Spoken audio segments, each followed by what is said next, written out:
Hello, everyone. Let's welcome. Jesus Christ, I completely went blank on that. That's amazing.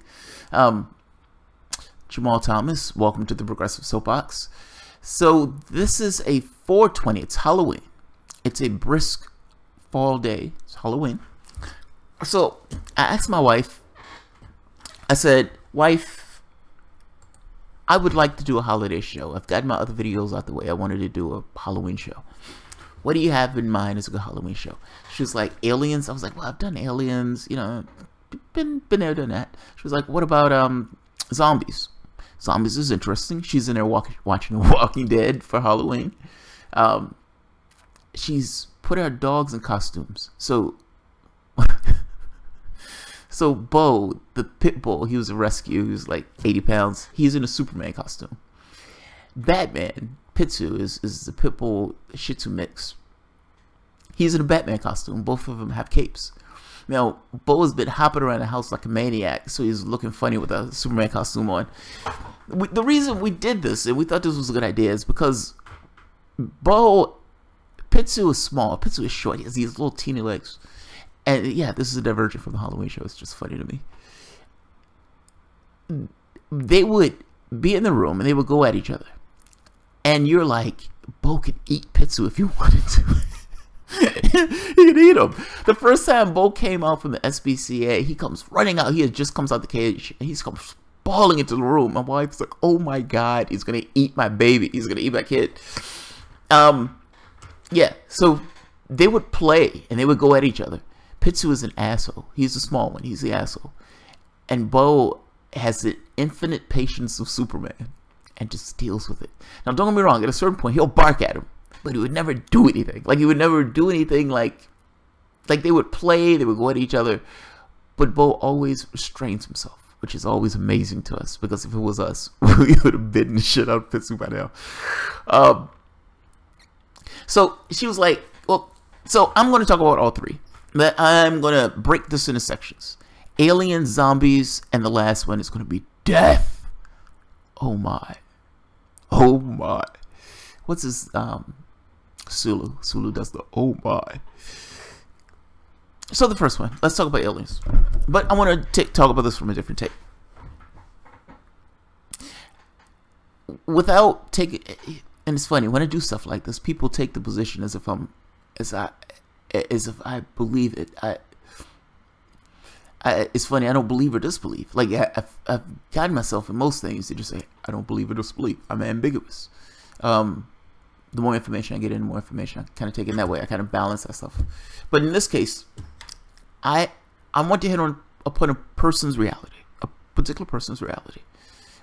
Just reading through books and everything else.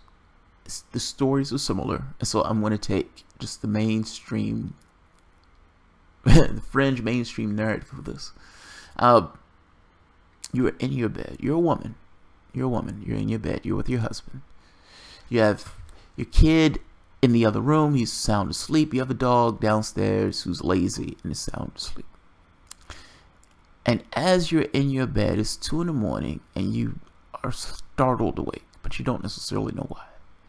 Now, you feel panicky, but again, you don't necessarily know why, at least not on a conscious level. You see a shadow dart across the room. You're terrified. You try to wake your husband. Your husband is sound asleep, even though you're shaking him. And at a certain point, you can't move. You can't move. Your eyes are roving around the room, and you're seeing shadows and figures move around the room, these little figures. And finally, one pops his head over, and it looks like the thing that I have in the corner. And you want to scream, but you're frozen. You can't scream. But in your head, you are freaking the fuck out, and you're losing your shit. And your husband is completely blissfully unaware of any of this is taking place. These little things put their hands on you. And even though they're small, they tend to be strong, and they're pulling you out of your bed, and they're dragging you out of your bed. And you have the capacity just enough to walk, but you're in this kind of comatose state. And as you're walking, you're conscious, you're terrified, you're screaming in your skull, "Oh my God, stop." You're screaming for Jesus, Jesus, Krishna, anybody, help. Whoever's listening, help.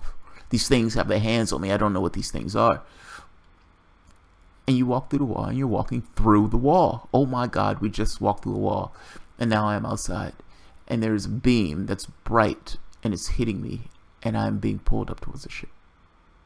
Now, once you're there are other things on the ship. You're on a board or something, or you're on some kind of platform, and there are things doing things to you. They're doing things to you. It's against your will. You're freaking out. And somebody says in your head, calm down. Why are you freaking out? Now, at this point, you're belligerent, you're screaming, you're cursing. And again, calm down. One of them looks you into the eyes. And as they look into your eyes, you calm down. You mellow out. You don't understand why, but you mellow the fuck out. And as you mellow out, after the examination is over with, you're in a room, and somebody brings you this little thing, this child, and it says, hey, play with it. Now, all of the communication that you're having is telepathic at this point. It's in your head. One of the little ones leave you with this little creature. And you're looking at this creature, and you have affection for this creature, even though you have no idea why you have affection for this creature. And one of them gives the message, that's yours. Now, how do you take this? As a human being, how do you take this? They pride you, saying you need to play with it. If you don't play with it, it will die. We don't have the capacity to interact with this kid in the way that you need to interact with this kid. It's fundamentally human, even though it's also part of us. Play with it. And you're aghast by this. And yet, you have affection for that kid. Now, you wake up in your bed. Your husband, blissfully unaware. Your dog, blissfully unaware. Your kid, blissfully unaware. You're the only one in the household that's had that experience. And you are freaking the fuck out. Because what's real? Is this just some kind of elaborate dream that I've had? What happens when this happens over and over and over again? And what happens when there's continuity to it? Assume for the moment that it is a dream. But pretend as if you have magical powers that you can divine and say, yeah, this person is having a dream. But they're having a continuous dream over and over. The dream has continuity to it. Maybe one time you meet the kid is a little bit older.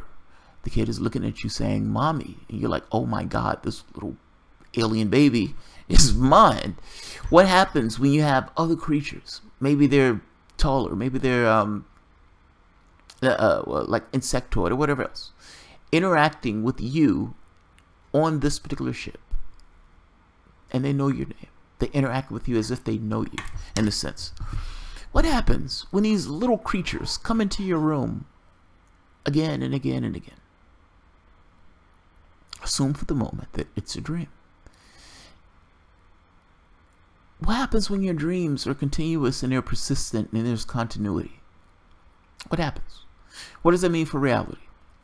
So this particular person is in a dream state. This particular person remembers, let's say, eggs been taken. This particular person remembers some other procedures. This particular person remembers a kid. This particular person remembers this kid getting older. These things are persistent. They keep going. All throughout this particular person's life. This person, let's say 60 years old. They've been experiencing it for 30 years. There's continuity. Now, you understand that the only reason you consider your reality real, meaning this, what this is because of continuity. You go to sleep and you wake up. The fact that you go to sleep is somewhat of a break in your conscious state right off the bat. Whatever you're engaging in this particular dream state, if that dream state is persistent, how do you know that your life is real and the dream state is not? And if you're in a situation where you have a persistent thing that's continuously happening over and over again, and there's persistence, what's real?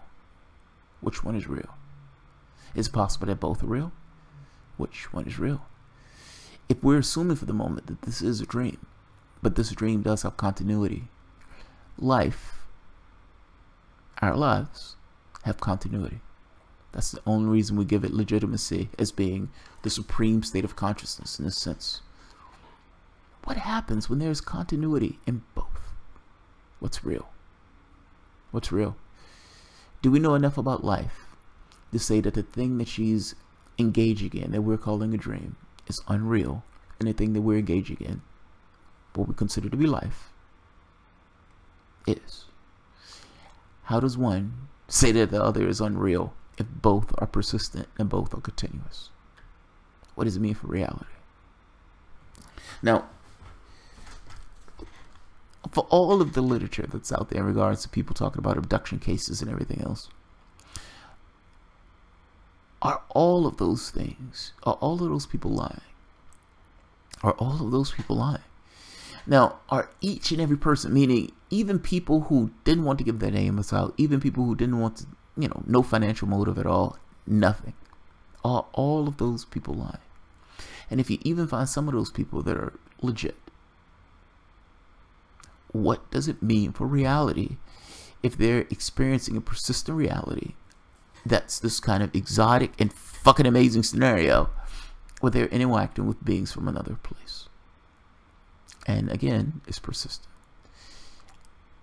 Can you really look at those people and say that what they're seeing is completely a dream state, meaning it's just fictional, but what we're living in is completely real? And is it somewhat of a bias for us to say that this is real and the other one is not? If, again, it's a persistent thing, just like this. And by persistent, I mean time passes, people interact, people engage, they know each other. There's a persistence, meaning growth, in the sense of the thing that they're interacting with, that they're saying this is their kid. I'm saying there's persistence. The state itself continuously persists. It's not this fixed thing that continuously happens over and over again in the exact same way. There's a life and reality to it. I'm just hitting on this idea of reality. Our bias with regards to reality is because we consider, well, we keep ending up here. The things that we do in this particular state has consequences, and those things persist into the next state, meaning it's not a funhouse reality. I don't park my car, I leave, and all of a sudden my car is on the moon. It doesn't work that way. If I park my car in a particular space, unless something acts on that particular thing, that thing is going to be there. Our reality is persistent. We wake up, we're back to the same spot. Things have happened, and they have persisted even while we were asleep. Well, she goes to sleep. And in this case, you can say she's going to sleep in regards to life. She wakes up in a different reality. That reality has persisted in the same way that her life persists when she's asleep. It sounds weird. I'm just trying to make this juxtaposition between these two things, and just making this case that if both are persistent, how do you know which one is real? And it's a little bit biased to say this is real and the other thing is fake, because the people in the other thing could say the exact same thing. Which is real? Which is real? What's reality? What the fuck is reality?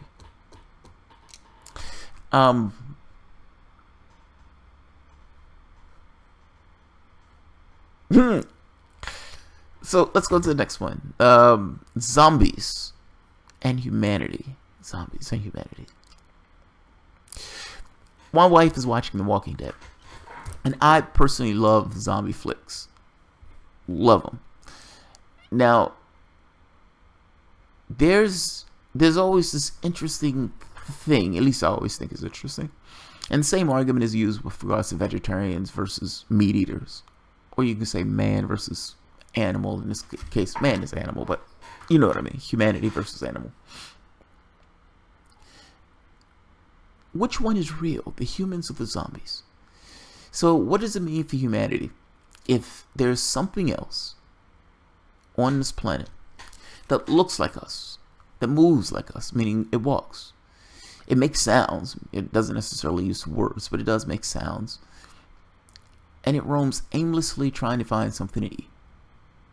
What does it mean for humanity if there's something else like that? Meaning, I guess what I'm getting at is, what does it mean for life? What does it mean to be alive in this case? So this zombie has purpose. The zombie is going around, is looking for food to eat. Humanity, for the most part, has no purpose. Now, people come up with a reason to give themselves a purpose, but ultimately, there's no purpose. You're free. You hit your head in this at times where you're like, what do I want to do? What do I want to do? That question is difficult to answer. Now, for some, the question is not difficult to answer because they have kids, and so, you know, they wrap themselves in responsibility. Oh, I have a kid. I need to function and focus on this kid. My life is going to revolve around this kid. Somebody else's my life revolves around trying to find this kind of scientific research of solving cancer, whatever else. But most people, believe it or not, if they wanted to be, they can look up and say, what do I want to do? That's a difficult question to answer. You have no purpose. If you have no purpose, what do you want to do? I'm trying to get across the gravity of that question, because sometimes it's hard to get across the gravity of that question. You're radically free. How do you spend your time? What do you want to do spending your time? Rick and Morty usually goes to this idea of don't think about it. But when you do think about it, that question is crushing. It's crushing. It's an absolute crushing question. What am I going to do with my time? I'm going to do a YouTube video. Okay, that's great. Is that the best use of your time? Whatever. This is my point. You're radically free. But in this case, human beings, for the most part, are roaming around the globe, finding things to engage themselves in. But so are zombies. Around the globe, trying to find things to engage themselves in. If there is no purpose to man in this case. The zombie, you can make cases no purpose for the zombie either. But the zombie gives himself purpose of finding food. How do you create a distinction between man versus zombie? We have a bias towards man in this case because this is what we are. But that zombie is pretty damn similar to us. No, a zombie is not necessarily doing poetry, and no, a zombie is not necessarily writing songs and all this other stuff. And is that the distinction? This idea of creativity or creation. There may be a distinction. But that's a fascinating thing, though, if that means if, for instance, use the same argument with animals, and this is a divergent for a moment. One of the people on Real Progressives, Trish Roberts, she always makes me feel bad about myself. And she's not intentionally trying to do that. And this is not a hit or smear or anything else. I'm being slightly comical when I say this. She's a vegetarian. Vegan, if I'm not mistaken. And she has this really soft, whispery voice. Like she's on some kind of sex hotline. Like, I'm doing blah, blah, blah, blah. She's from down under. She's from New Zealand or something like that, or Australia. But as she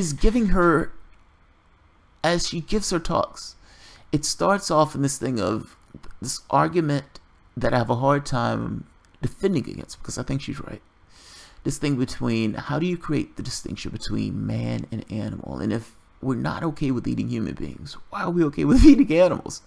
What's your distinguishing thing? Why is one life somehow lesser than the other? And what's your distinguishing characteristic? What's the thing that you're making that distinction to say, we don't like to kill this, but we're okay with killing this, and we're okay with eating and consuming this, but we don't kill this, even though both are animals, both are on the planet. What's the distinction? Both eat, both breathe, both care for their families. Neither one has a purpose, meaning whatever the animal does is what the animal does. Humanity just finds other things for itself to do. Why is it okay to kill one? Is life precious or not? Is some life more precious than others? Now, I understand human beings have a bias towards humanity, but come on, that's a thin line, man. I don't understand the argument. That's all. I don't understand the argument for why it's okay to kill them in this case, particularly when there's other sources of food that human beings can eat. Now, I'm saying this from the perspective of a carnivore, so you can imagine me saying this from the perspective of a carnivore. It kind of burns a little. It burns a little. I have to be honest with myself when I'm having this conversation. Like, yeah, she's kind of right. Why is it okay to kill animals in this way and eat them and put them in factory farms and abuse them and torture them in these settings? Like, you understand that when people take pictures of what takes place in just a random animal meal and they pass prosecution going after those particular people, not to mention animal agriculture is destroying the planet. It's destroying the planet, not to mention the CO2 it puts in the atmosphere. It's almost as if our behavior has karmic consequences. The very act of killing and eating animals in this way has consequences. Bring it back from the zombie thing. Why is it okay? Why is it bad for zombies to eat human beings, but it's horrible? But it's okay for human beings to eat of animals. It seems like we have a bias. And I'm saying, even in our breakdown between zombie and humanity, there is a certain bias there built into that conversation. Is from the perspective of man. It's okay for human beings to eat animals, but oh my God, it's horrific that zombies are trying to eat us. A man being eaten by a sandwich. I think the alien one is more interesting, for being honest. Self-criticism. The last one is death. Bleak blackness of oblivion. So I was thinking about that angle to deal with this particular one, and I think the way I want to talk about this one has to do with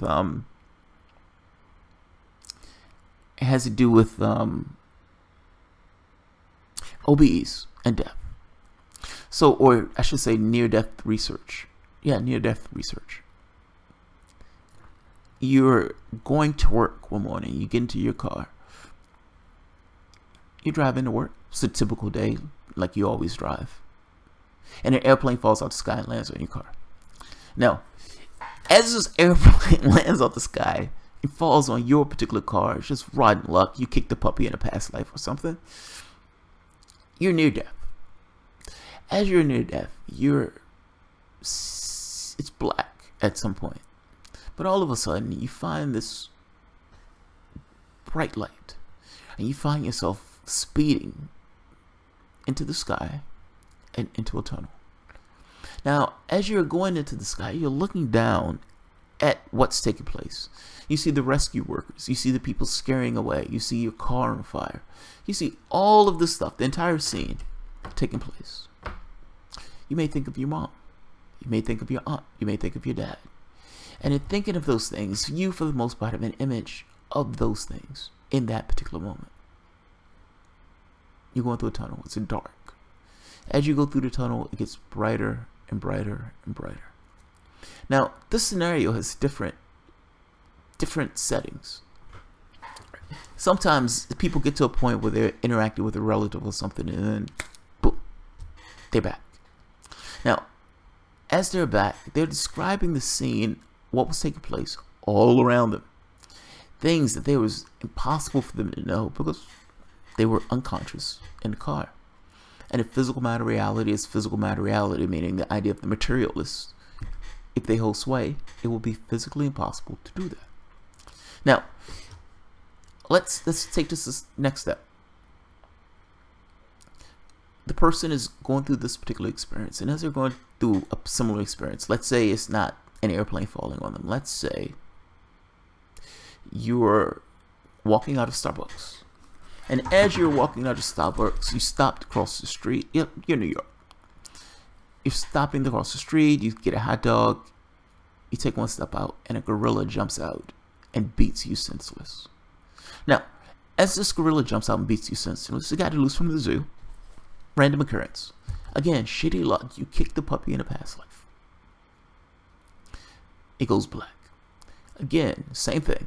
You find yourself floating through a tunnel. And mind you, this tunnel experience is all through the world. It doesn't give a shit about your religion, upbringing, whatever. Atheist, skeptic, Christian, the like. That turns out to be a similar experience among all of them. Whether they even knew that other people had a similar experience. You're in a hospital, you have a heart attack, you float up, you see the nurses and doctors working on you, you see a family arguing them in the hallway. These experiences are recounted over and over and over and over again, particularly with people looking into near-death research. Near-death research is fascinating. Take it to the next step. Say you do this, same thing, whatever takes place. You find yourself going through the tunnel, you find yourself floating through this blackness of sorts. And you're interacting with something. Now, the thing that you're interacting with puts you in the mind of something else. Meaning, you don't know you're dead yet. Like, ultimately, you think you were dreaming, you think something else took place, and you find yourself talking and interacting with someone. And that person is interacting with you in a way where they're trying to kind of gently bring you into this thing that you're in a new reality. You're in a completely new reality. Some of the people who are doing near-death research takes it another step and does like hypnosis, and it's called regressions, past life regressions. Now, you have some doctors who do research into past lives, not using regressions. They're using kids who remember where they were in a past life or stuff like that. But this is a Halloween special, so let's go further than that. Let's be extraordinarily, let's be, what's the word I'm looking for? Generous. Yeah, let's be extraordinarily generous. And put away all doubt, because it takes the right amount of doubt for this. But let's be generous. You have some people who past life regressions, and as they're doing a past life regression, they're seeing themselves going through the death phase, and they're interacting with something that is trying to gently bring them into this idea of, you're in a new reality. This is not what you were before. You're dead, buddy. Sorry. You've kicked the bucket. You've woken up dead. Now, some of this is fascinating, because some of these people recount fascinating things. Yeah, like in between life stuff. The in between life stuff to me is the most fascinating, where they're recounting these experiences of choosing a life. They're recounting these experiences of what it was like to die in some other life. Some of them recount the pain that they went through dying as like some kind of barbarian or something like that. But the interesting part to this has to do with what they consider to be their review of their lives, and how they themselves interact with this idea of life and death. So this idea of each person is somewhat of an actor playing a particular role for ends of something else. This is your New Agey stuff. Like, this is the kind of New Age dogma, the New Age philosophy. A particular person takes on a life for a particular thing, for a particular reason. This idea of growth of sorts. Even these guys, Tom Campbell is also a believer of this. Tom Campbell, though, takes the perspective that all of this stuff is some kind of machine, and that we are just, it's almost like software of sorts. Software running on some kind of matrix.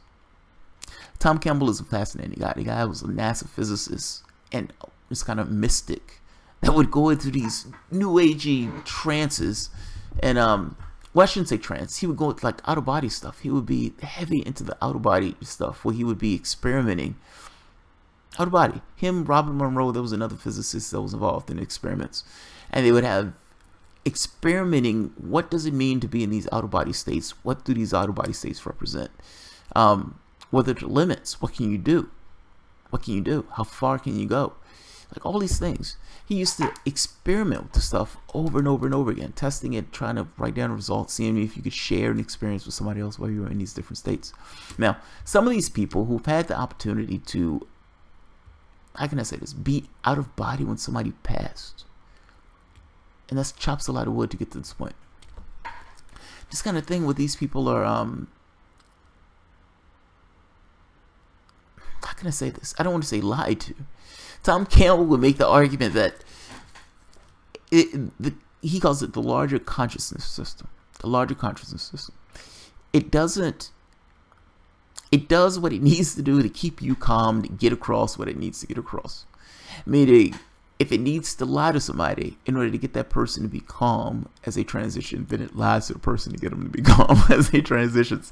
Tom Campbell has this rigid physicist view of things that I bristle at. I mean, granted, he's the guy who's been in these out-of-body states over and over and over again. But Tom Campbell, I know what it is. I know how to have an emotional reaction to it. I know exactly why.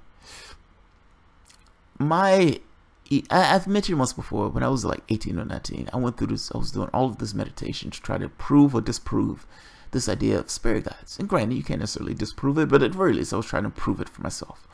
If these are the steps that they say allow you to access this particular thing, I want to try these steps to access this stuff. And I want to be able to validate it. Is it real? Is it real? Otherwise, I would probably ended up being an atheist. Is it real? And I would freak myself out because I wasn't necessarily prepared to deal with the strangeness of it, if that makes sense. We have a very fixed reality box. Like how we see our world for the most part. You know, tables are hard, cards drive. Everything for the most part is just what we can see, hear, and taste, and go through our senses. Our senses may be a thin thread of what reality is. These things are assumptions. Anything that goes outside the confines of that reality box, it's strange to us. It just freaks us out. It's almost like it's hardwired. And that hardwiring was kicking in big time. Like it, so I would never be able to, I would meditate, get to a certain point, freak myself out, and break myself out the state. I was a punk. I was a pussy about it. It took me months to get up the courage to just go with it. It took months. The feelings are weird. That's my point. It's like, it's not just you know, meditative state. It feels weird, if that makes sense. It's like the sensations that are running through you. It's strange. I need to explain. I need to quantify that because that sounds weird. It feels like your heart is beating out of your chest. Yeah, that's the first thing. And also, it feels like you're being plugged into an electrical outlet. And that was the part that used to always freak me out. I didn't necessarily like the experience. Or I didn't like the feeling of it. At a certain point, you get used to it. I didn't like the feeling. And at the time, I didn't know what it was. So it would freak me out. When I finally got to the point of saying, all right, fuck it, just go with it. Just go with it. Don't think about it. Just go with it. I made contact. It shocked the shit out of me. Oh my God. I can't believe this worked. And then finally, the person she introduced herself. And I can't say person. I don't know what that person is. But the entity, personality, whatever it is. Now, either I am talking to myself in this case, or there's something else that I'm interacting with. And being a human being, and you're in this subjective experience, it's hard to know which. So what I mean is, it's like something is interacting with you and talking to you and explaining things to you and telling you stuff about yourself and telling you stuff about your interaction with them. Like, it's fucking fascinating. And they're using words that you've never heard before. That's the other part. Now, so I had a certain feeling towards this particular being, in a sense. It's not romantic. It was just this, it's like if you had a mentor that you really like. That type of thing. Where you feel you have this kind of affinity for, if that makes sense. Affinity is probably the best word. Tom Campbell takes this clinical approach to this kind of Vulcan approach. It's like, yeah, all those things are just software. They're just avatars of the system itself. And you're like, no, man, she's not software. I just bristle at it. That's all. He just has this rigid interpretation of it. But needless to say, this is what I mean. My point in regards to death in this case. When you get into this kind of near-death research, it is fucking fascinating. What these people experience, the things that these people recount, many of the experiences, particularly leading up to the first parts of it, is the same across the board. Same across the board. And then when you get into this thing of this past life stuff, take out the hypnosis part. Just kids who remember the past life, thousands of cases. Our understanding of reality is shallow at best. Physicists peer into physical matter reality without any real understanding of what physical matter reality actually is. From their standpoint, there is no point. It's pointless, purposeless universe. They don't know that necessarily for certain, but ultimately that's what they go by. Now, from a secular standpoint, that's also the perspective I take. From a larger context, that is not necessarily the perspective I take. Death comes for us all. The bleak darkness of it.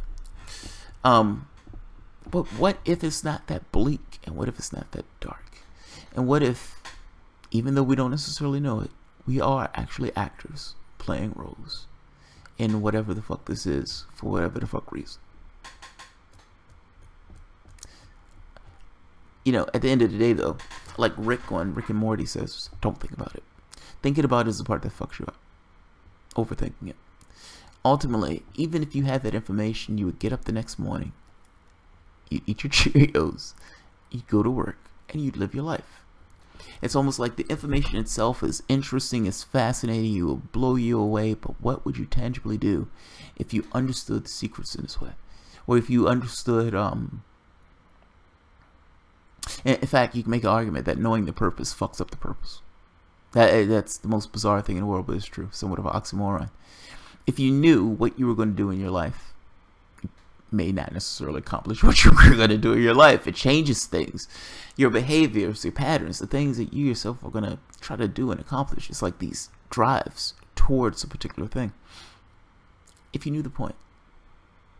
Would it fuck up the point? Yeah, I think the death stuff is fascinating. The near-death research is fascinating. And I'm always fascinated by the oddities in this case. Yeah. Past life stories are trippy, like kids confronting their murderers. Yeah, that is weird. I saw Must Respect Women. Do you believe in reincarnation? Yes. Yes. For me, yes. It's belief, but yes. It's belief, but yes.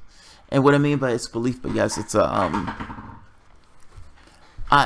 of the past life stuff is fascinating to me. Not just past life stuff, and I'm talking about like even when you're getting to this like that psychologist who was investigating that stuff in UVA, where he was looking at kids who knew their past lives, and he would say, you know, the kid would say, yes, I was in this particular place at this particular time with this particular person, and he would try to investigate to see, you know, whether it's true. And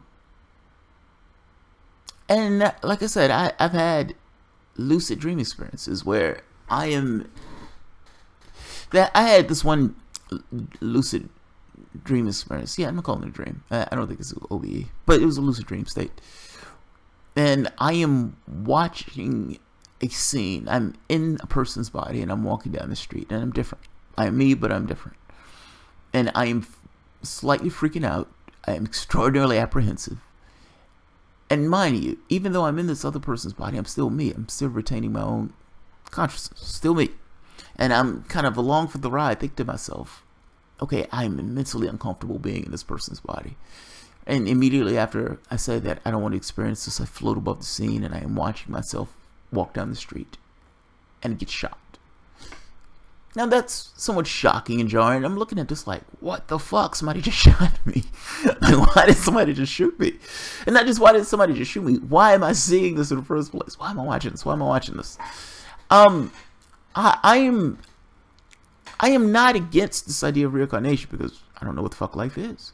Like, it's like, how can I say something doesn't exist if I don't necessarily know what this is in the first place? To say something exists or not. This is just one of those things where you either believe or disbelieve. You don't necessarily, doesn't get you any closer to truth. If you're asking me, do I lean towards the side of it? Yes. Yes. Marilyn, there is no past life. Marilyn, can you tell reality from your dreams? Can you tell, let's ask the question in a different way. What's the thing that gives your reality, per se, what you consider to be real? What gives that carte blanche over your dreams? Meaning, if you have cohesive dreams, how do you give one carte blanche over the other? Now, you live the entirety of a life. You go through the entirety of your life. And you have 50, 60, 70, 80, 90 years, whatever. And you blink out. You're in a dream state. And you're in the dream state for, what, how many ever long? But let's say it's a cohesive dream state. You go through the state, you experience something, you walk outside, you're driving around, you're talking to a waiter, you're getting something to eat, etc., etc. It's a nice day, it's nice outside. You're like, oh wow, it's a great day. I think I might go to the beach. And you wake up. Why is that state? Why is that confined state, that confined state of experience? Because experience is experience. How do you downplay that? The faculties are the same. You're experiencing the same way. You're walking around in the same way. You interacted with people in the same way. You wake up and all of a sudden you just say the other thing doesn't exist. That's not real. All of the experiences that I had in that other state where I was walking around, interacting, doing the exact same things that I do when I'm considering myself awake are not real. But my life is. You attach 90 years, or how many other years are associated with a life? Is it possible that you can't quantify your dreams in the same way that you quantify your life, but both things are real? How do you downplay one for the other? The faculty is the same. Your interactions are the same. You're interacting with people just the same. You're having experiences just the same. You're getting scared, sad, lonely, happy, jubilant. Just the same. How do you destroy one and raise the other, even though your apparatus is exactly the same? The Big Bird. Dreams are a reflection of your reality. Your reality is you know, you make a case for reflection of your reality. What is reality? What does that mean? What does that mean? What does that mean? What is reality? That's what I'm saying. Your dream state is a reality. Whether you may downplay it because you look at it and say, well, I'll wake up. So what? It's an encapsulated state of reality. It's still real. Did you experience things in that state? Do you experience things when you're out of that state? Both of those things are true. You found yourself in a space where you were interacting and engaging in something or another, and you woke up. It's just a smaller capsule of reality. Still real. Still real. I would argue that you don't know what reality is to say what reality is not. In which case, I would say both are real. If it's cohesive, if you're experiencing, then it's real.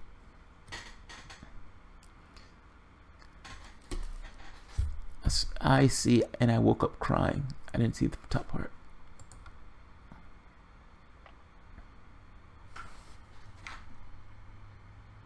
D. Martin, I'll want to do is cook, man. I just want to learn to be a damn cook. He's all I want to do is cook. Red Economics. It'd be cool to visit other people's dreams. Mine suck. So OBEs. In OBEs, depending upon how good the individual is at it, you have some gurus at this stuff. They recount situations of engaging people's dream states. That's fucking fascinating. Meaning being somehow able to perceive what that person is thinking about at the time. They make the point that everybody goes out of body when they're asleep. Nobody knows if that's true. They will no way to prove that at all. But from their point of view, when they're looking at somebody who's asleep, they say it's true. Assuming they're right for the moment, they come up with this thing of being able to engage dream states. What I've noticed was, from my own standpoint, when my guide is interacting with me, and I say guide, G-U-I-D, it was in dream states. Like it was this burrowing into a dream state. I was usually lucid. I was usually me, and it would be this kind of burrowing into the state itself, or burrowing herself out of it. Yeah, the dream state thing is interesting and weird. I don't know what it is. Trudy, I'll visit an alternate universe. I visit an alternate universe in my dream. Explain that, Trudy. Talk about it. Joan Lovina, I'm 100% on the same page with you, Jamal. Very cool. I like when people are on the same page. Once I rode my bike into a pond and wouldn't let go of the bike, and I realized I was going to die, and then I woke up crying. Yeah. Rode a bike into a pond and wouldn't let the bike go. So there was something that you cared about more than you actually cared about your goddamn life. What are the things that you're attached and holding on to such a degree that you're willing to go down with your ship? Let it go. That's the point. Let it go. Your dream is trying to get something across. It's your reality. Let it go. If one drinks water in their dream, the water cup tastes are fake, but the experience is real. The experience, right? The experience is the point.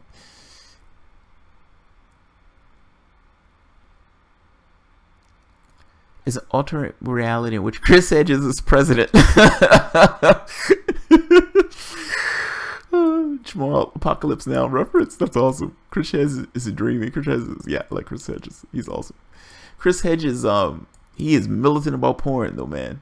He is immensely militant about porn. He used to be a minister. He used to be a preacher. And in one of his books, I can't think of the name of the book I was reading, and I've heard him give speeches about it too, where he's like adamant about porn. Get rid of this porn. Porn is horrible. Yeah, he's intense. But here's the thing.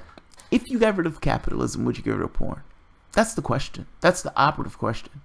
Meaning, if there was no incentive for people to do that, meaning are these people doing it for money? Purely because they need to make ends meet. And if you take away this impetus, this thing of you're going to go hungry, deaf, and blind, and everything else if you don't have cash, would people do it? Now, if that answer is yes, then those people aren't necessarily being exploited. They're doing it just because they get the pleasure of being voyeurs or whatever else. If the answer is no, then Chris Hedges has a point. It just depends on what the answer is. Of course, there are going to be some people who do it for money. But yeah, I would imagine just as human beings, there's going to be some section that says, I just want to get freaky in public. Chris Hedges is probably right to some degree, but I would imagine that getting rid of it entirely is going to fuck over those people who actually just want to get naked in public. I don't want to see those people get locked up because they want to get naked in public because Chris Hedges is having a hard on for porn. Yeah, that's a different conversation. That's not a Halloween conversation. That's a completely different conversation. That's a totally different conversation. I go to places that I know well, but I've never been there, and my family is not my real family. That's interesting. That's interesting. The McBird. If you want militant, try Ken O'Keefe. Joe Lovina. He needs to chill about the porn. Oh, Chris Hedges.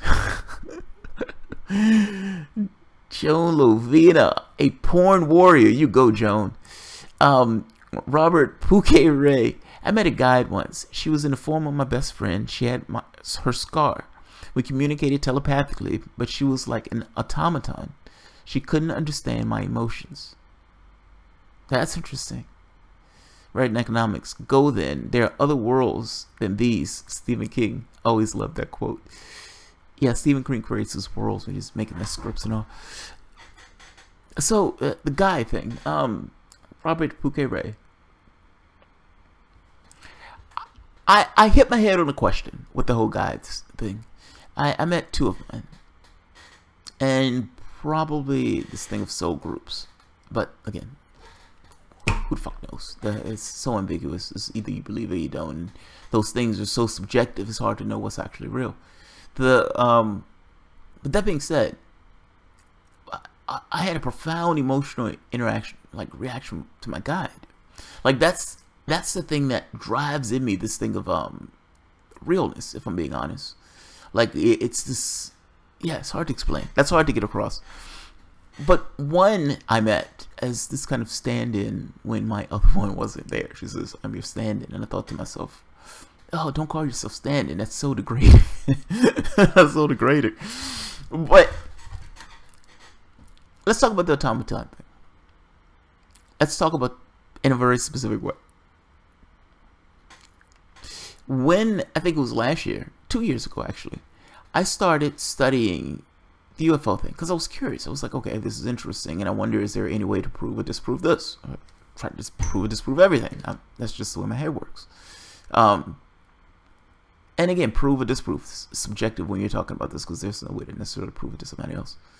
Well, the UFO thing should be, but the spirit guy thing, not so much. But that being said, assume for the moment that that is not you. That's meaning that is something separate and distinct from you that's interacting with you. Assume for the moment that that's what that is. All right, let's bake it into the cake. Let's say we have God's perspective and God, that's what it is. How do you know what that is, though? Like, yes, you know it's something separate and distinct from you, but what the fuck is it? How do you know what it is? Like, what you cast that in is things of your own perception. Meaning the only paradigm you have to understand it is the things that you and your society has come up with. So you said that's a spirit guide. Somebody else said that's an angel. Somebody else said that's an alien. How do you know what that is?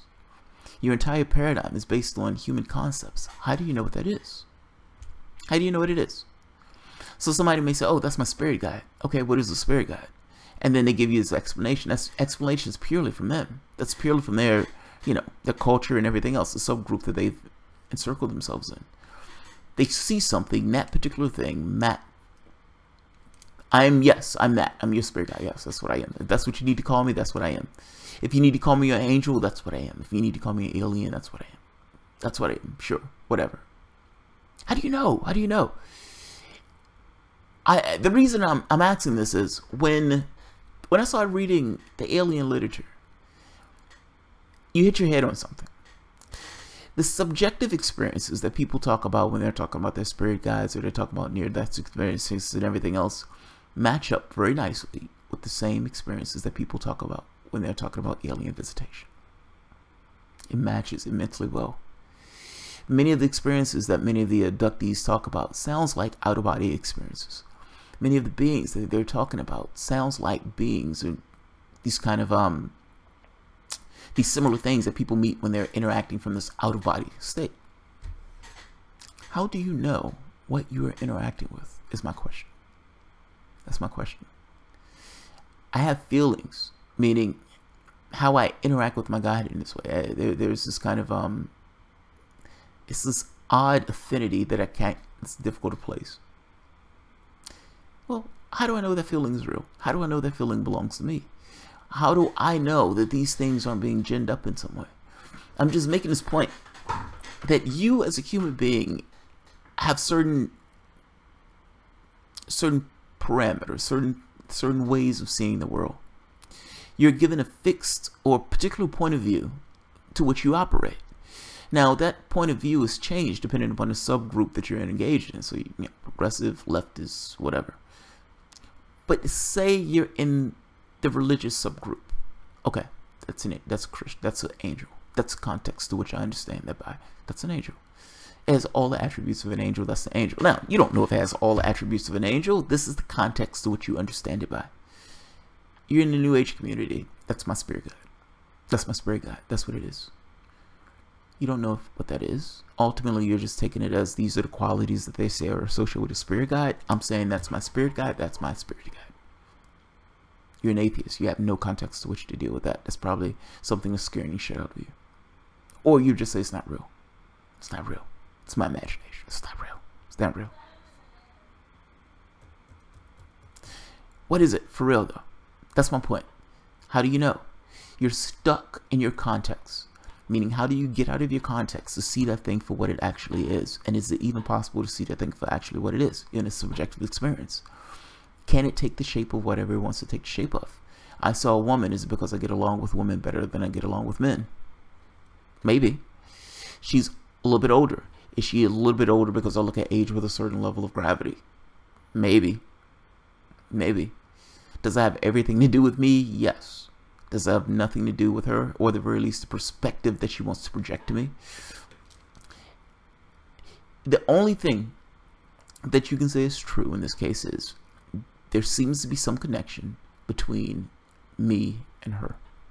What that is, who knows? What she is, who knows? Is it a she? Who knows? What do I know of the situation? Nothing. The only context that I have is this kind of New Age context which to understand it by, that I've, for the most part, cast away. I'm in the camp of I have no idea what that is. Now, I have my feelings about what I think it is. But again, those are just my feelings. Those don't count. I have no idea what that is. I'm fascinated by it. Because when you look at the people with the UFO literature, they would interact with something, and that something would project certain images. Now, the images that they project to those people are used to calm those people down, because when those people see a real image, they freak the fuck out. They freak the fuck out. It's subjective. Dream states.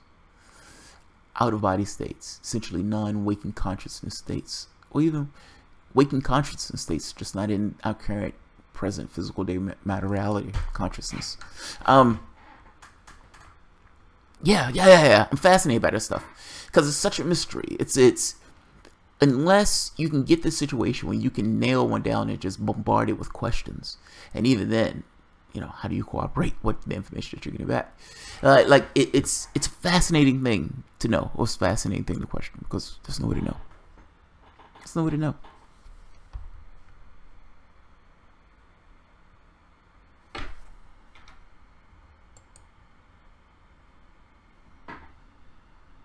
Anger and sadness isn't allowed in material heaven. I don't know what material heaven is. Must respect. Sometimes I have dreams that Hillary Clinton is sitting on my face. Oh, wow. Oh, wow.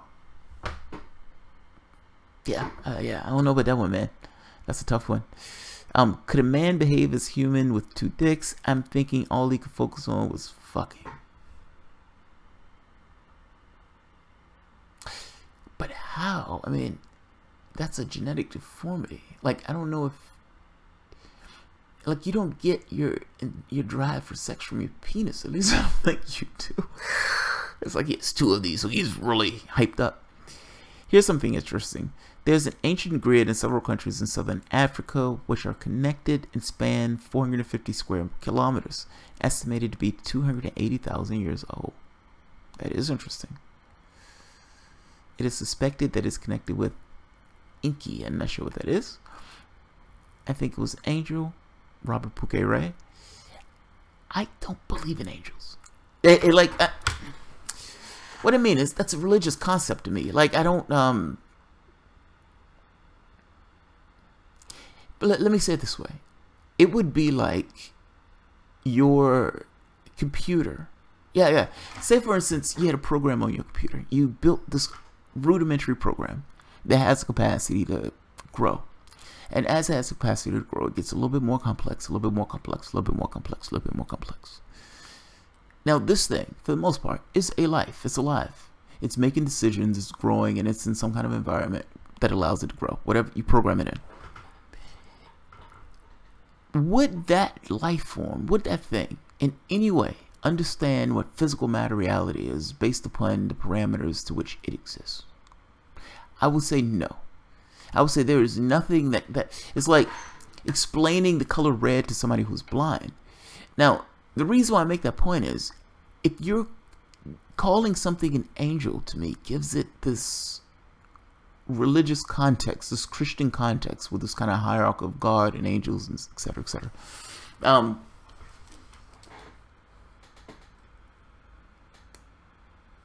Yeah. And look, and don't get me wrong, I understand the hypocrisy on this one, because I would say God in a heartbeat. But I don't consider God a religious thing. I consider that to be this thing of, is it possible that there are other, like, let's say, for instance, is reality weirder than what we think it is? Like, we're on this hunt for aliens out in the cosmos, and is it possible that what we think of the cosmos is a little bit more expansive than what it is? I would love for this stuff to be investigated, like, from a scientific perspective, nailing it down. Now, you have some people out there like Jack, what is his name, Jack Fraley, who's this kind of scientist and goes about it that way. Stan Freeman is another one. This kind of hard-nosed physicist that goes about these investigations into this kind of paranormal part. But I chafe at the religious argument about it. That's all. And that's my fault. I mean, no offense by that in the least. No offense in the least. Rob Illinois, fuck HA fraud, man. I'm glad Tim is not doing shows with him. He's literally broken a record saying the same shit 2 years in a row. He's not productive on important issues facing society. Yeah, HA believes the Democratic Party is the problem. Like, he full well believes that until you break that party, nothing changes. And from a strategic standpoint, I don't think he's all that wrong about it. Yeah, from a strategic standpoint, I don't think it's all that wrong. It's just, if you're going to be a missile like that, and that's the only thing that you go after, it's like you're a heat-seeking missile. You're just, I am going to go balls out at this one particular person and this one particular thing. Yeah, I mean, I can, yeah. But I don't think he's a fraud. He's doing what he thinks is necessary. And again, I don't necessarily think he's all that wrong, because he has a point. HA has a damn good point, if I'm being honest. Yeah, I just successfully installed Arch Linux on my Maxbox. Geez, my battery died. Let's get back to ET, the McBird. Try Pazzo. I just rolled the most beautiful joint with a sprinkle of bubble hash. Right on, try Pazio. Pass it around. Red Economics reminds me of Ray Bradbury's short story where aliens projected images of a home to the astronauts.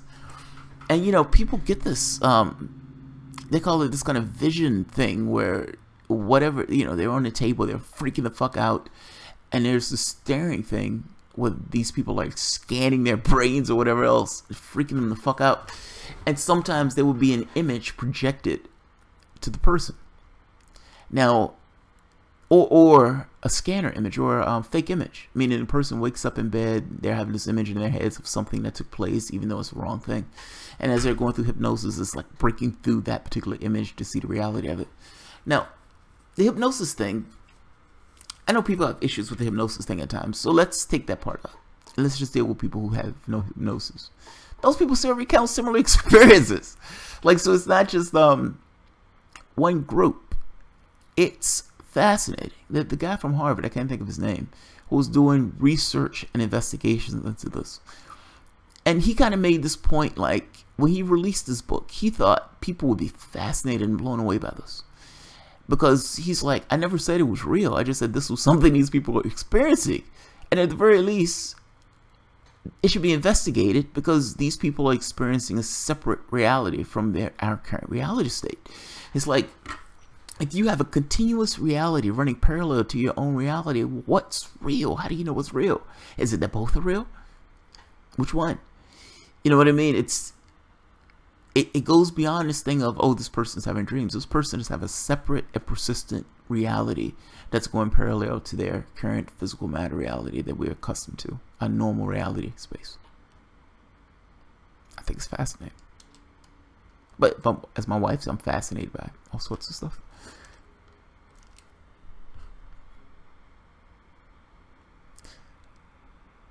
I started tuning into Joe Manchin's H.A. Goodman. Had to switch up. What? I started tuning into the Joe Manchin's H.A. Goodman. What do you mean, Joe Manchin's H.A. Goodman? Explain that one, recognize box. I had to switch it up. Robert Pouquet. E.T. Man, I'm into the spiritual stuff, trying to find answers. Maybe it's my path. Yeah, agree. Like, when I was younger, I was heavy into the New Agey stuff. And as I got older, I'm not sure what happened. I guess I was always, I want to prove and experiment and that type of stuff. But yeah, I was more in the New Age camp. I just had weird experiences. That's all. It's like weird experiences push you in certain directions where you can't necessarily deny the experience. So you're okay. I have to accept this as a principle of reality. I can't lie to myself in this way. And you start looking for answers from that particular thing. Now, understand that each of these things that give answers, whether you're talking about the scientific path or the New Age path or whatever, it's perspectives of the world. It's a point of view from which someone operates by.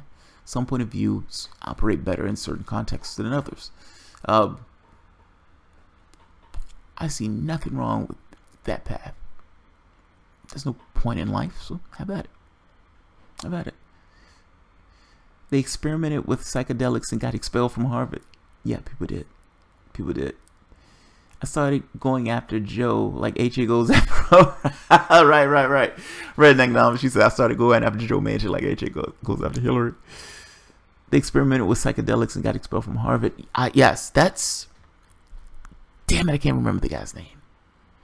There's a cat who got heavy into the psychedelics because he believed it breached into a new level of reality in that sense, giving you this kind of wider perspective on reality. It's like, how do you know what reality is if you're stuck into the confines of reality? They believed the psychedelics was pulling them out of that space. So yeah.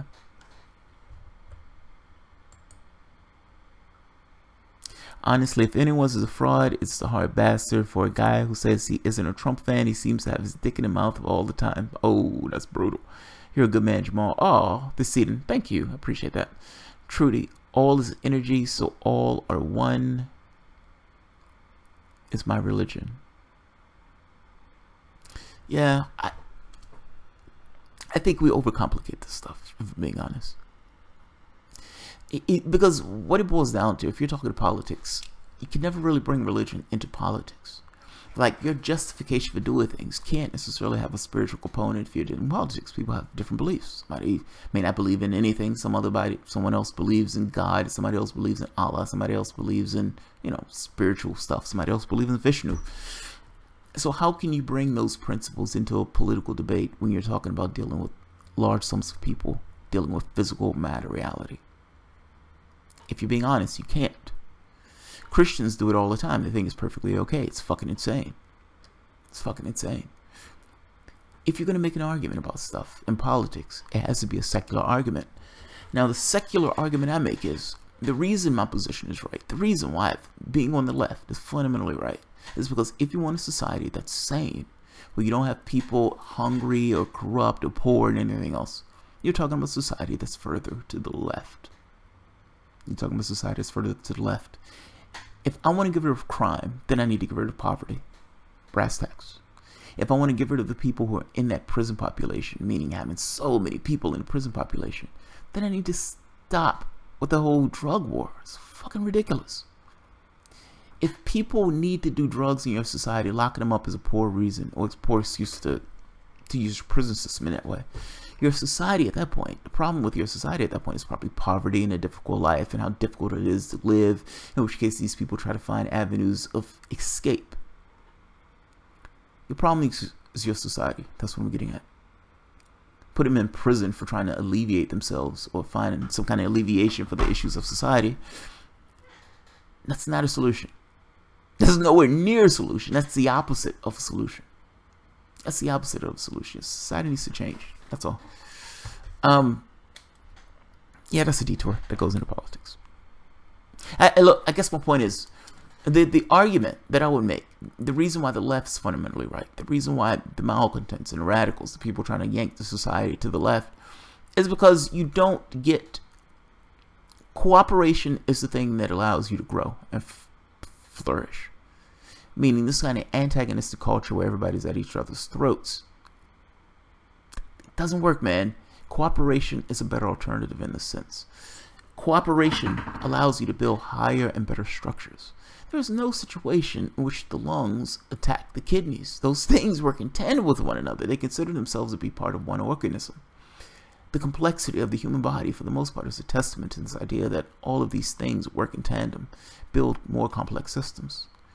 There's a bias in the universe towards love. And I'm using love in the sense meaning cooperation, not in the gooey sense. Let me define my terms. I mean it in the sense of cooperation. But I'm using the term love.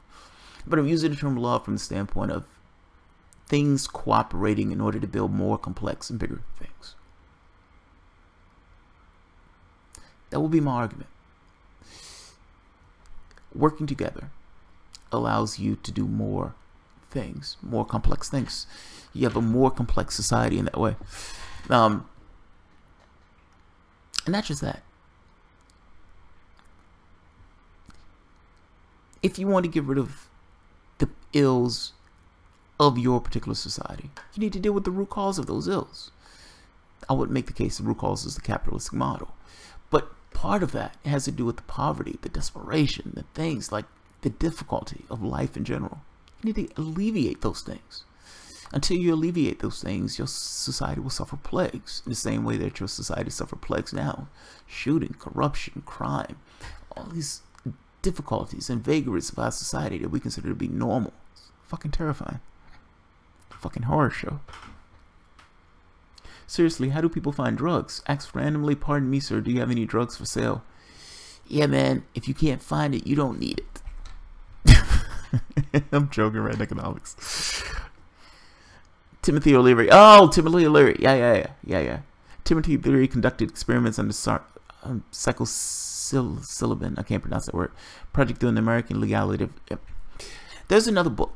Mescaline. The guy uses mescaline. He uses it. I can't think of the name of the book, but I have the book here, where he does experiments with people on mescaline, and he's clinical trials, and he's putting these people under and asking them questions as they're under. What are you experiencing? Are you talking to people? What are those beings that you're experiencing? That you're engaging in? All this amazing stuff. It's fucking fascinating. It's fucking fascinating. It's called, I think it's called the spirit molecule. He's making this point that the thing in your head when you die releases this massive amount of psychedelics into your brain, and he's thinking that the pineal gland is like your conduit of sorts, like the thing is like your radio receiver to this kind of spiritual thing. The book is fascinating. That's his argument. It's a good book. Firing it up here, boss.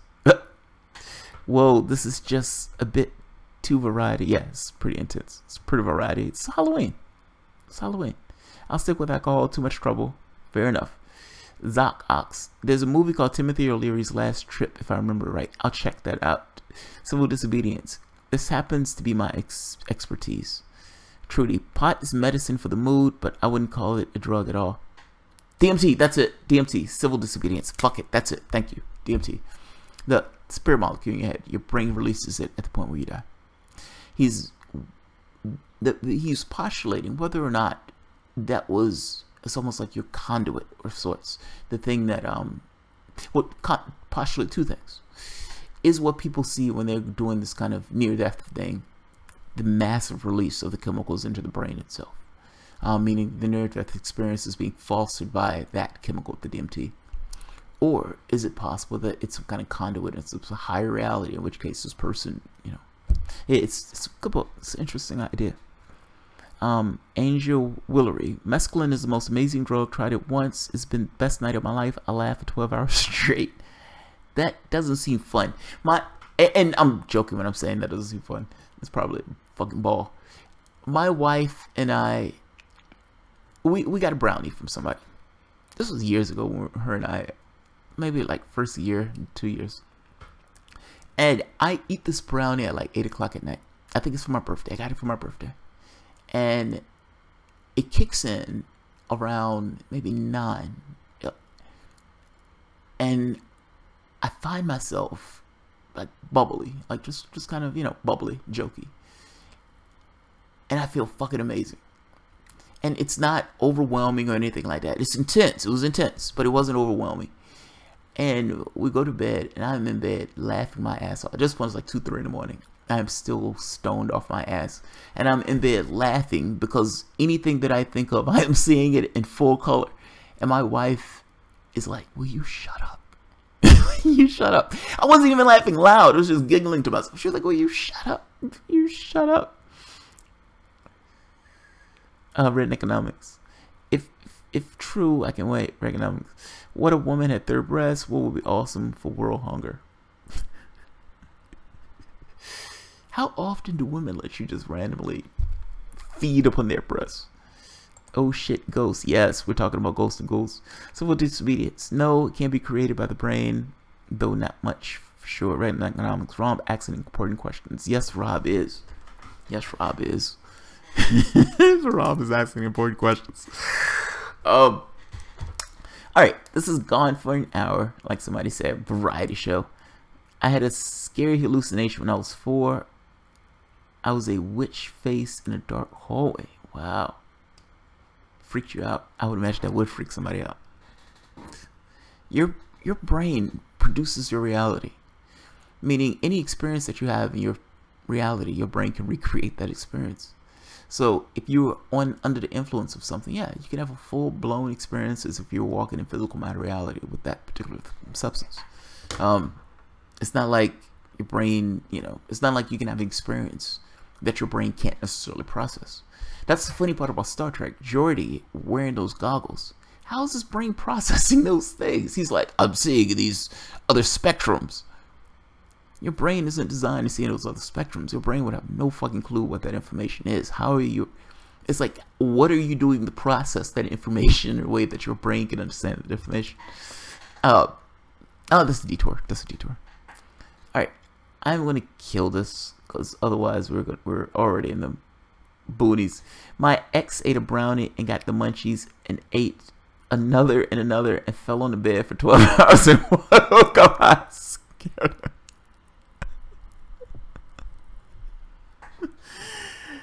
Yeah, man.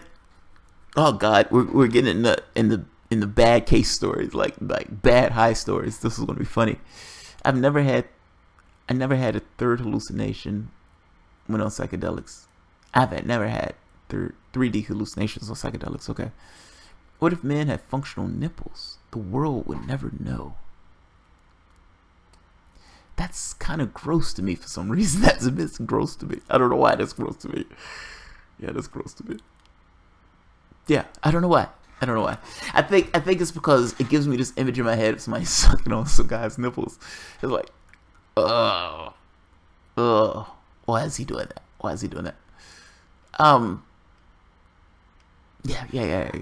Yeah, you gross me out, written economics.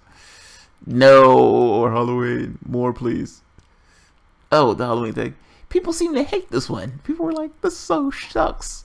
This is too much off the rails, etc., etc. I grossed Jamal out. Yeah, you kind of grossed me out.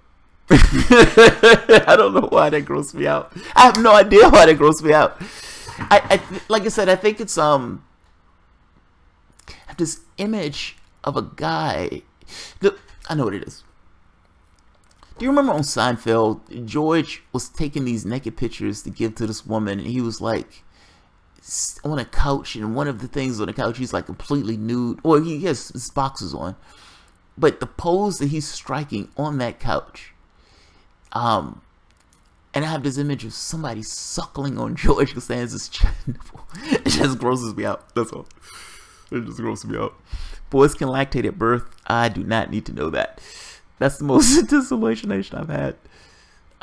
Would seem to come out. Oh, that's gross. That's gross. That's gross. That's gross. Robert Bouquet, thanks for discussing. I'm trying to find people who talk about the stuff I didn't believe until it happens to me. Well, yeah, that's kind of how that works, right? Like, I don't blame people. When I'm having a conversation with my wife and I'm saying, I'm telling about weird stuff that happened, she's no context. Like, it's like she either believes me or not. So, you can't fault somebody for saying I don't believe it. It's like, if they do believe it, what are they getting to believe it? Either they just trust you, in which case they're believing it because they trust you. But unless you have direct experience, it's hard to get it across. I spent the day making canna butter.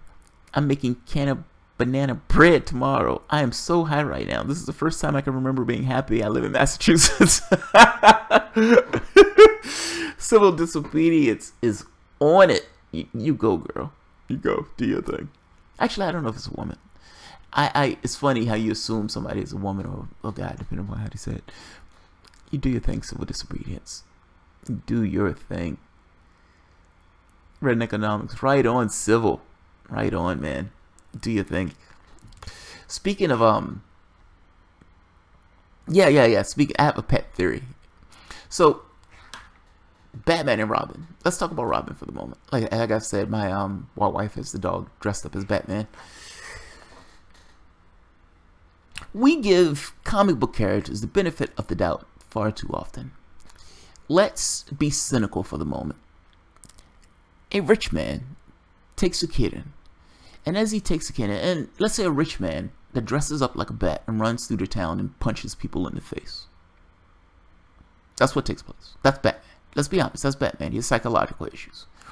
This rich man that has psychological issues, that dresses up as a bat and runs around and punches people in the face, and outlaws, runs away from the law, has cars and all these other things where he's evading the law. Essentially, a domestic terrorist. He takes in a boy, a child, and he calls him Boy Wonder. And he dresses him up in a flashy yellow costume. Why are we okay with this? It seems like Batman is a pedophile. I'll say it. I'll say it. I'm not afraid to say it. I think Batman is a pedophile. Batman has been taking in kids and turning those kids into Boy Wonder superheroes. He has a mental deformity, and in that mental deformity, he's created a context where he's convinced a child that I suspect he's been touching inappropriately to dress up in costume and run around the city of Gotham, punching and kicking bad guys in the face. Now, Batman's costume is, he's fully clothed and everything else. But Robin's original costume was these really tight ass shorts with this like yellow getup and yellow and green getup with these little shoes with, if I'm not mistaken, wings on them. I could be wrong, but the shoes having wings on them. But put it this way, he was dressing Robin up in a particular getup. This don't seem right, folks. This don't seem right. Am I wrong on this? Am I wrong that Batman seems to be taking advantage of children? Now, eventually, he gets his own kid, and I don't know if he was touching his own kid. Damian Wayne has his own issues. But the other Robins. And then Robin had the indignity of being beat to death by the Joker. Is it possible that Batman allowed Robin to get beat to death by the Joker because Robin was going to tell his secret about being touched inappropriately? That's the asshole's view of comics, by the way. That's my skeptical view of comics.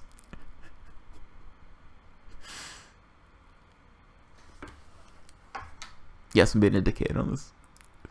Adam West touched some children. Ooh, that's brutal. Captain Sunshine, Venture Brothers. Venture Brothers is funny. Oh my God. Yes, how come I'm the only one that said that he was a pedophile? Angela, really? Oh man. These heroes will smash up cities, etc. Every time they fight, hundreds die at a time, right? So I was just listening to Holly Siegler talk about Richard Spencer's being CIA. Joan Levin, Space Pony sounds good right now. Gardner Millwell. Oh my God, Hamilton. What's Zen was better about? Zen Herbert. Oh Lord. Adam West touched some kids. Stop. My face hurts from laughing.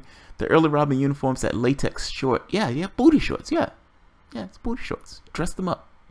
If it was, put it this way, if you had a man with a psychological issue that used to dress up as a bat, and he says, I'm going to have a child, and I'm going to get that child to dress into an outfit, and I'm going to keep that child in my house and everything else, and I'm going to feed and clothe it. So I have a power exchange over this child because, you know, I'm a benefactor, I'm rich. And this child is now dressing up as Robin to suit my interests. Now in the comics, they may give this thing that says Robin wanted to do this. But oftentimes, you know, guys will say, well, she wanted to do that. She wanted to. She said, no, but she wanted to do it. You have a power exchange. Now this rich guy is asking this kid to dress up in this outfit. In this strange and very bright outfit. Just saying, man. Well, Michael Jackson did it. Now, granted, Michael Jackson wasn't dressing up like a bat and running around town, but Michael Jackson had a lot of surgery. You could say he had a uniform on or an outfit on. Psychological issues based on his childhood. He allows kids to come to his camp and everything else. Now, one of those kids come out and says, and look, there's an interview with Michael Jackson, and the kid is like hugging on him, everything else, and people looked at the interview and was like, oh my God, Michael Jackson is touching that child. Michael Jackson is touching that child. Michael Jackson is a rapist. Now, when you walk to Michael Jackson's house, there's like a door that buzzes. They let him know that somebody is coming in. It's all these little things. They try to, you know, evade this idea that he was touching kids. Now, people didn't like hearing that. They didn't like hearing that. Because ultimately, at the end of the day, it's like, yes, he touched kids, but come on. He made Thriller. He made Thriller. He made Beat It. I mean, come on. The man can make some fucking awesome music. Did you see his concert? I mean, he was moonwalking and shit. Come on. Come on. It's Michael Jackson. He gets at least one kid, right? Gets one mulligan. Couldn't help himself. It's Michael Jackson. I'm just making the point that when Michael Jackson did it, people was like, oh my God, Michael Jackson's touching the kid. Why does Batman get a pass? Why does Batman get a pass? That's what I'm asking. Why does Batman get a pass? Fuck yeah, 420 Halloween special, Adam Sinclair. To add perversion to the show, puts the kid in life-threatening situations day after day. He wants the kid to die. Arrest Bruce Wayne. Arrest Bruce Wayne. But nobody knows that Bruce Wayne is Batman. They don't know. They don't know. That's us. That's for the reader to look at. The comic book looks at Bruce Wayne as being this heroic figure. And so it casts Bruce Wayne in these, you know, flattering terms and everything else. I'm looking under the surface. I'm looking under the surface. Been a while since I laughed this much. Trudy. Oh, thanks, Trudy. Not little Mikey Jackson. A mulligan. Well, yeah, it was a mistake. It's like it's like Michael Jackson is one thing. Fuck that dude. I have a hard time listening to Mike Jackson music. Can't watch the Woody Allen films. Yeah, it becomes a little rough when you get this thing of, oh man, this guy was touching kids. It's like it gives all the songs a different tint. It gives a different tint. And what's that album? He has Michael Jackson's summer albums. That's fucking amazing. And yeah, it puts a tint on it. It puts a taint. Dirty Deanna. Yeah, it's dirty, alright. It's dirty, alright. Zenhu Herbert. If you can't spend your loot on city rampages and boy wonder armies, what good is being rich? So I subscribe to the thing that if you're going to be rich, you need to be creative about it. Now, Bruce Wayne definitely does that. Bruce Wayne definitely does the creative part. I mean, granted, it's mental illness, but it's creative nonetheless. But it's like, you need to come up with something that the other people don't have, because at a certain point, money is just money. He can buy something, you can buy something. What creative thing that you come up that you can configure and arrange where you yourself is the only one that come up with it? Buying a Batmobile and buying all of these things that help you evade the law, that would do it. That would do it. That would definitely do it. Having a child dress up and run around the city with you, beating people up, that would also do it. That would definitely do it. That would definitely do it. I own the comic where Robin got beat to death. Yeah, his own mom watched it while it happened. Yes, that was brutal. Yeah, that was brutal. That's a brutal book. That's one of the best Batman books out there. Yeah, he beat Jason Todd beat him to death while his mom watched. Joan Levino, Batman is a Russian operative. Oh, Batman, a Russian operative. That's awesome. Adam West is creepy. I used to love the original Batman, man. It's like pow, zap, shark repellent. It was fucking awesome. Absolutely awesome. The outfits were awesome also. Try listening to Human Nature now. That's when you know what's up. R. Kelly also, man. So yeah, R. Kelly. They say R. Kelly can be in a club. You would have, let's say, like 1,000 people. There's 2 16 or 14-year-olds, and R. Kelly will find that 14-year-old. It's like a missile, like a homing beacon. Like, beep, beep, beep, beep. Right there. That one. That one. That one. Get that chick over here right now. Seems like you're ready. It seems like you're ready. I love that. That song is fucking awesome. R. Kelly was telling on himself all the way back then. I don't know if you've heard the album. R. Kelly has a song called Seems Like You're Ready. He said, looks like you're ready. I could have sworn you're ready to fall in love. I love the way these artists use love as if this active thing, like the force of my love. We're fighting for love. These people don't understand us. We're going to stand. We're going to fight for love. We're going to fight for love. I love it. I love it. Seems like you're ready to go all the way. I could have sworn you were ready. It looks like you're ready to go all the way. With R. Kelly. I'm not laughing at it because, you know, what he's ultimately talking about is this child look like you're ready to be molested by R. Kelly. But he's telling himself. R. Kelly was telling himself a long time ago. And then to make a video where you peed on somebody. Now, here's the thing. I agree with Dave Chappelle on this. If you're 16 years old, do you not know how not to get peed on? And we are back. Apparently, it shut down on me. Yeah, the peed on thing is rough.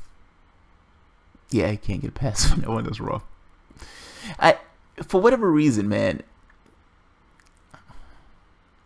being peed on is funny to me. I don't know why.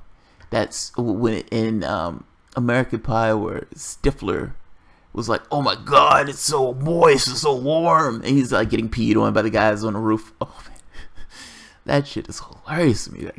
That gets me every time. I don't know why. I'm a sick asshole. I think it's possible Michael Jackson was smeared for speaking up about equality and environment. It's also possible that Michael Jackson was having sex with the children. Let's be honest about that shit. Let's be honest. I was never into R. Kelly, so nothing ruined me, but he keeps a stable of girls with Madam to train to have sex with him, assuming this involves piss. Oh, Jesus Christ. I hope not. I don't want to know that. I don't want to know. Seems that first album was actually pretty damn good. It Seems Like You're Ready was my favorite fucking song. It was my favorite song. This was years ago. I think it's possible Mike Jackson read that one. True Love. Oh God, I love True Love. I love True Love. Have you ever sometimes when you're buzzed, let's say stoned, let's give it the benefit of the doubt, let's be glorious, let's say you're stoned, let's say for whatever reason you're at home by yourself, stoned off your ass completely, and you're watching some show that you love, and there are two reactions when this takes place. Either the characters, because of their acting, you can see that they're acting. Like with Pot, it's these people are distinctly acting, and it just looks so weird to me because I know these people are acting. It's like I can't get myself engaged in the scene. They're acting. It looks phony to me. I can look at that guy's makeup. I can see what this guy's saying. This guy looks, you know, he has an actor's face on it. All that stuff. You can't get into the story because for you, each and every one of those things draws you out of the actual story because you can tell they're acting. The other part to that is you get sucked into the story. Now, when you get sucked into the story, that's the best part. That's when it's fucking awesome. So if you're watching True Blood, it's the last episode of True Blood, and you're a fan of True Blood. You love True Blood. Love it. You have Bill Compton. Bill Compton was my favorite character in True Blood. And I still remember the first time he shows up and he's sitting at the bar and it's so overdramatic. And he's standing there and he's just all the style and charisma. And it just oozes off of him. This darkness, this badassness. He's just, oh, he's a fucking vampire. He's fucking magnificent. He's goddamn magnificent. He's Bill Compton. Now, Sookie sees him for the first time and she's in love for the first time. She's like, oh my god. I think he's a vampire. Now, Sookie has the ability to read thoughts, and she can read his thoughts, which is why she was intrigued by him so much. For her, she's this being of light. She's a fairy. He's a being of darkness. He's a vampire. This kind of yin and yang, this thing where she's attracted to him to this superhuman degree. It's hard to get across. He fucking loves Sookie. Bill Compton would have murdered 1 million people to get Sookie safe. That's the thing that bound me to that show, if I'm being honest. I love shows where the character is like, I will kill everybody in this room to get you out this room alive. And it's like, wow, that's love. That's fucking epic. Like, it's like, oh man, you cringe a little bit because you're like, this guy will murder everybody in there. But at the same time, you're like, you admire him for it. You're like, oh my god, he loves her. God damn it, he loves her. Now, I turned to my wife at that moment and said, I would do the exact same thing for you. And she disbelieves me. She disbelieves me. She hurts me when she disbelieves me in such a way. It's fucking epic. It's epic. Like, that's the degree to which he cared for her in this show. Now, you've watched the show for 7 or 8 seasons and you love this show. You love this show to a degree that's probably not all that safe and sound. And it's probably slightly embarrassing. Particularly Bill's character. I fucking love the character. Bill is sick. Bill chooses not to take the medicine. It's the very end. Last show. And Sookie is there with him. And everything that took place, she still loves him.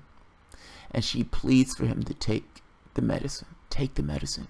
There's a cure for this. You don't have to do this. You don't have to die. Take the medicine. And Bill at this point refuses. The reason why Bill refuses, he makes the point, I love you too much to continue with my life. Because if I continue with my life, you will be drawn to me and you need to get away from me. You can't stay in this lifestyle. Now, it's one thing to say, I would kill everybody in this room, everybody in this city to keep you safe. It's another thing to say, I would kill myself because I don't want to live if that means your life is going to be somehow impeded by my living. It's epic. That's epic. That's epic on a level that's beyond epic.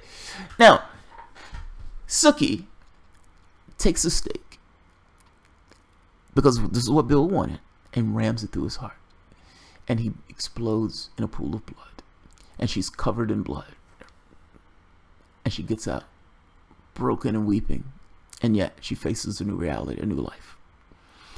The song from Led Zeppelin, Thank You, comes on. If the sun refuses to shine, I will still be loving you. If mountains fall into the sea, there will only be you and me. Kind of woman, I give you my heart. Little woman, I give you everything. Essentially says, I can't remember the exact lyrics, but essentially, I give you all that I have and nothing more. Now, the wild part about this is saying, I give you all that I have and nothing more. You don't have to say nothing more. Nothing more is superfluous. But he just says, I give you all that I have.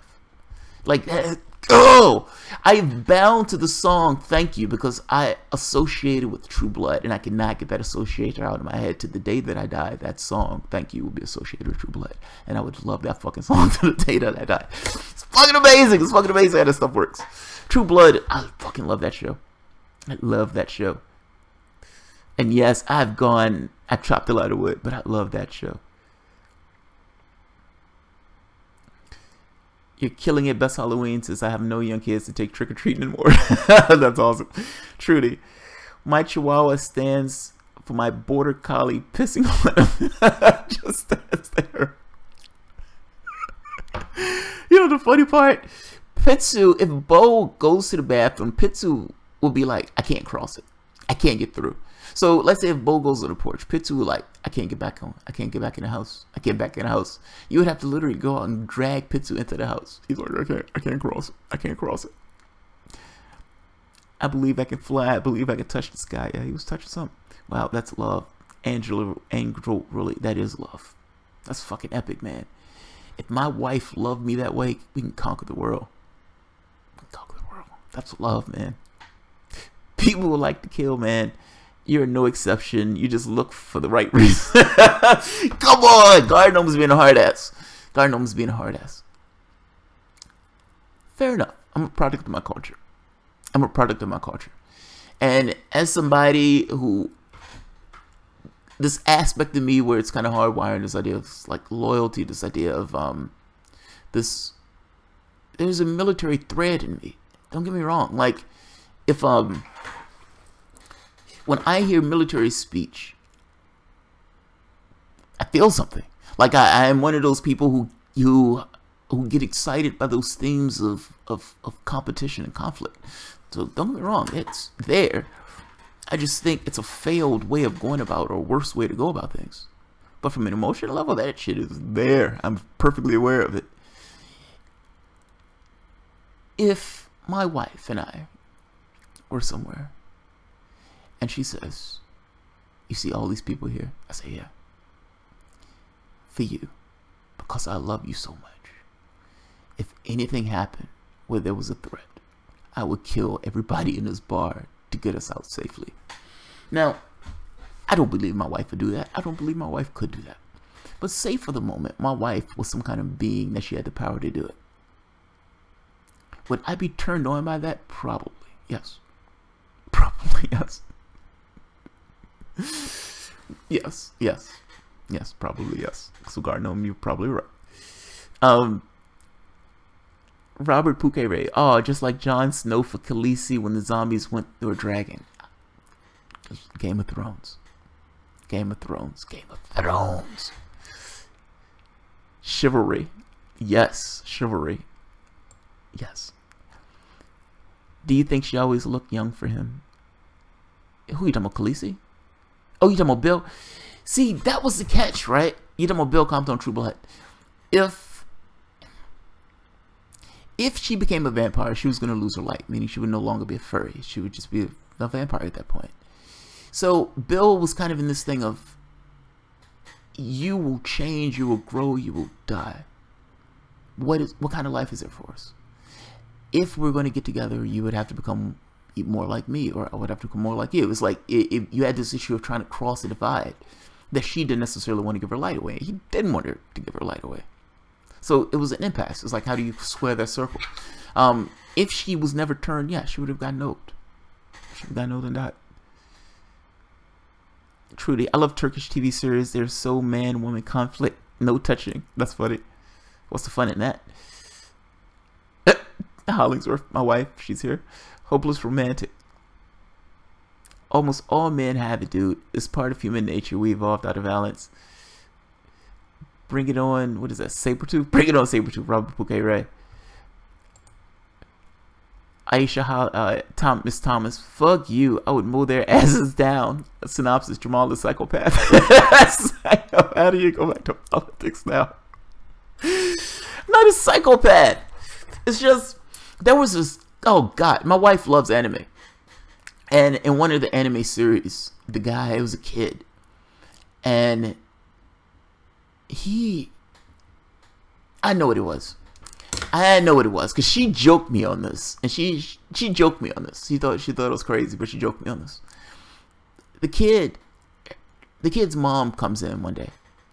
And the kid realizes that his mom is not human. The mom is something else. And they find out that the mom had killed everybody in the town. Literally murdered the entire town. If I'm not mistaken, ate everybody in the town. And the kid finds out and murders the mom. And I am immediately shocked by this. And I'm like, fuck that. That wouldn't be my mom. I would have a stern talking to her. But fuck that. That ain't happening.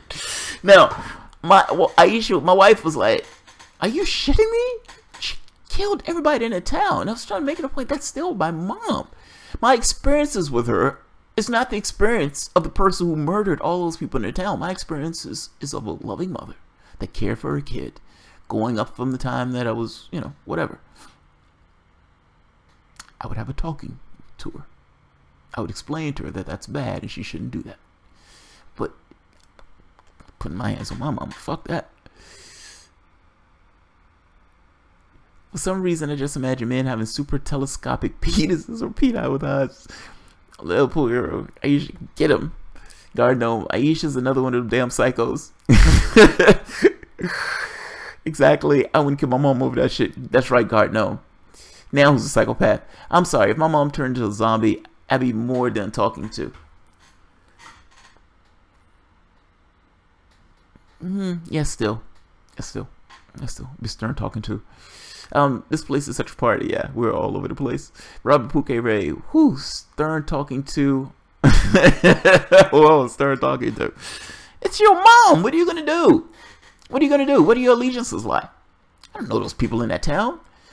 I do know my mama. And yes, that's a fucked up position to take, but that's the position I'm going to take, and that's the position I'll defend. It's my mama. Did you ever see Serial Mom? Her family tries to protect her. I haven't seen it. Said her superpower spanking. Yes, please, but I draw the line at golden showers and butterfingers. I don't know what butterfingers are. Listen, you need a serious radio show. Oh, that's funny. Andrew Rillery. Oh, I don't think all those people will tune in. There's only 20 people here now. Not that many. Your mom is a zombie. Act accordingly. Yeah, but what does it mean to be a zombie? That's putting our own context and subjectivity around what that is. It's like our society comes up with the idea of a zombie. This thing takes place and we're saying, oh, that's a zombie. Well, but what actually is it? I don't know what it is.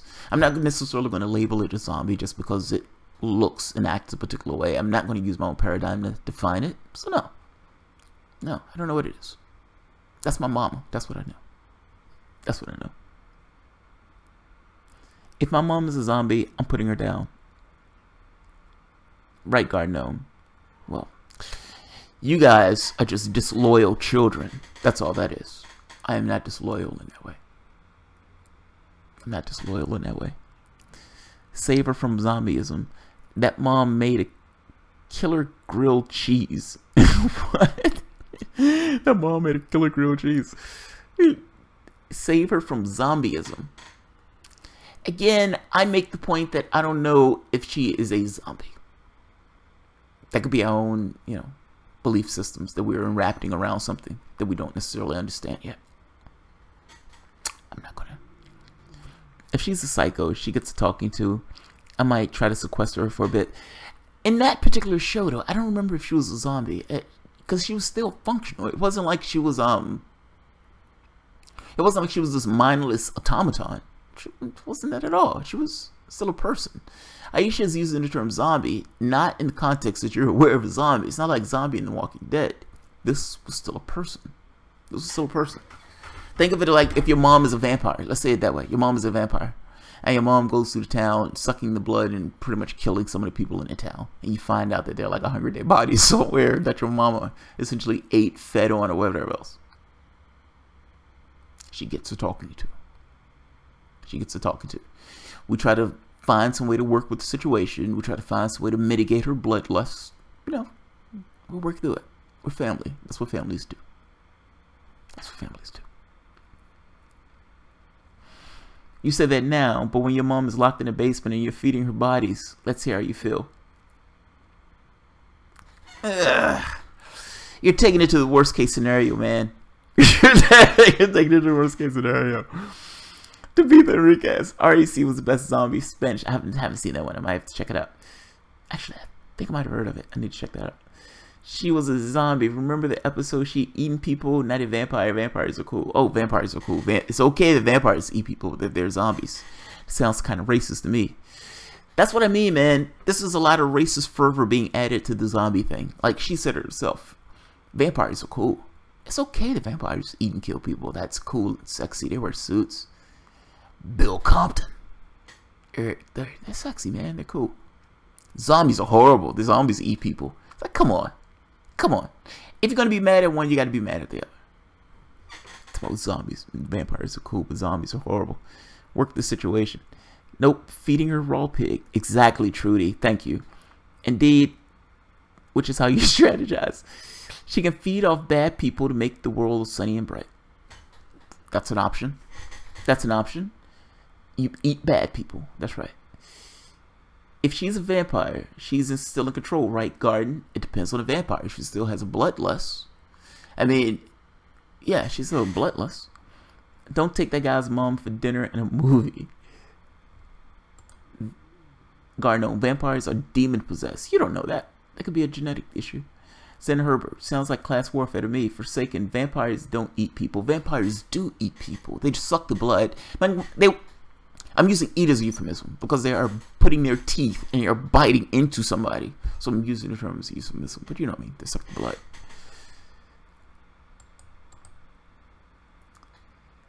Original Spanish Quarantine. I saw... Okay.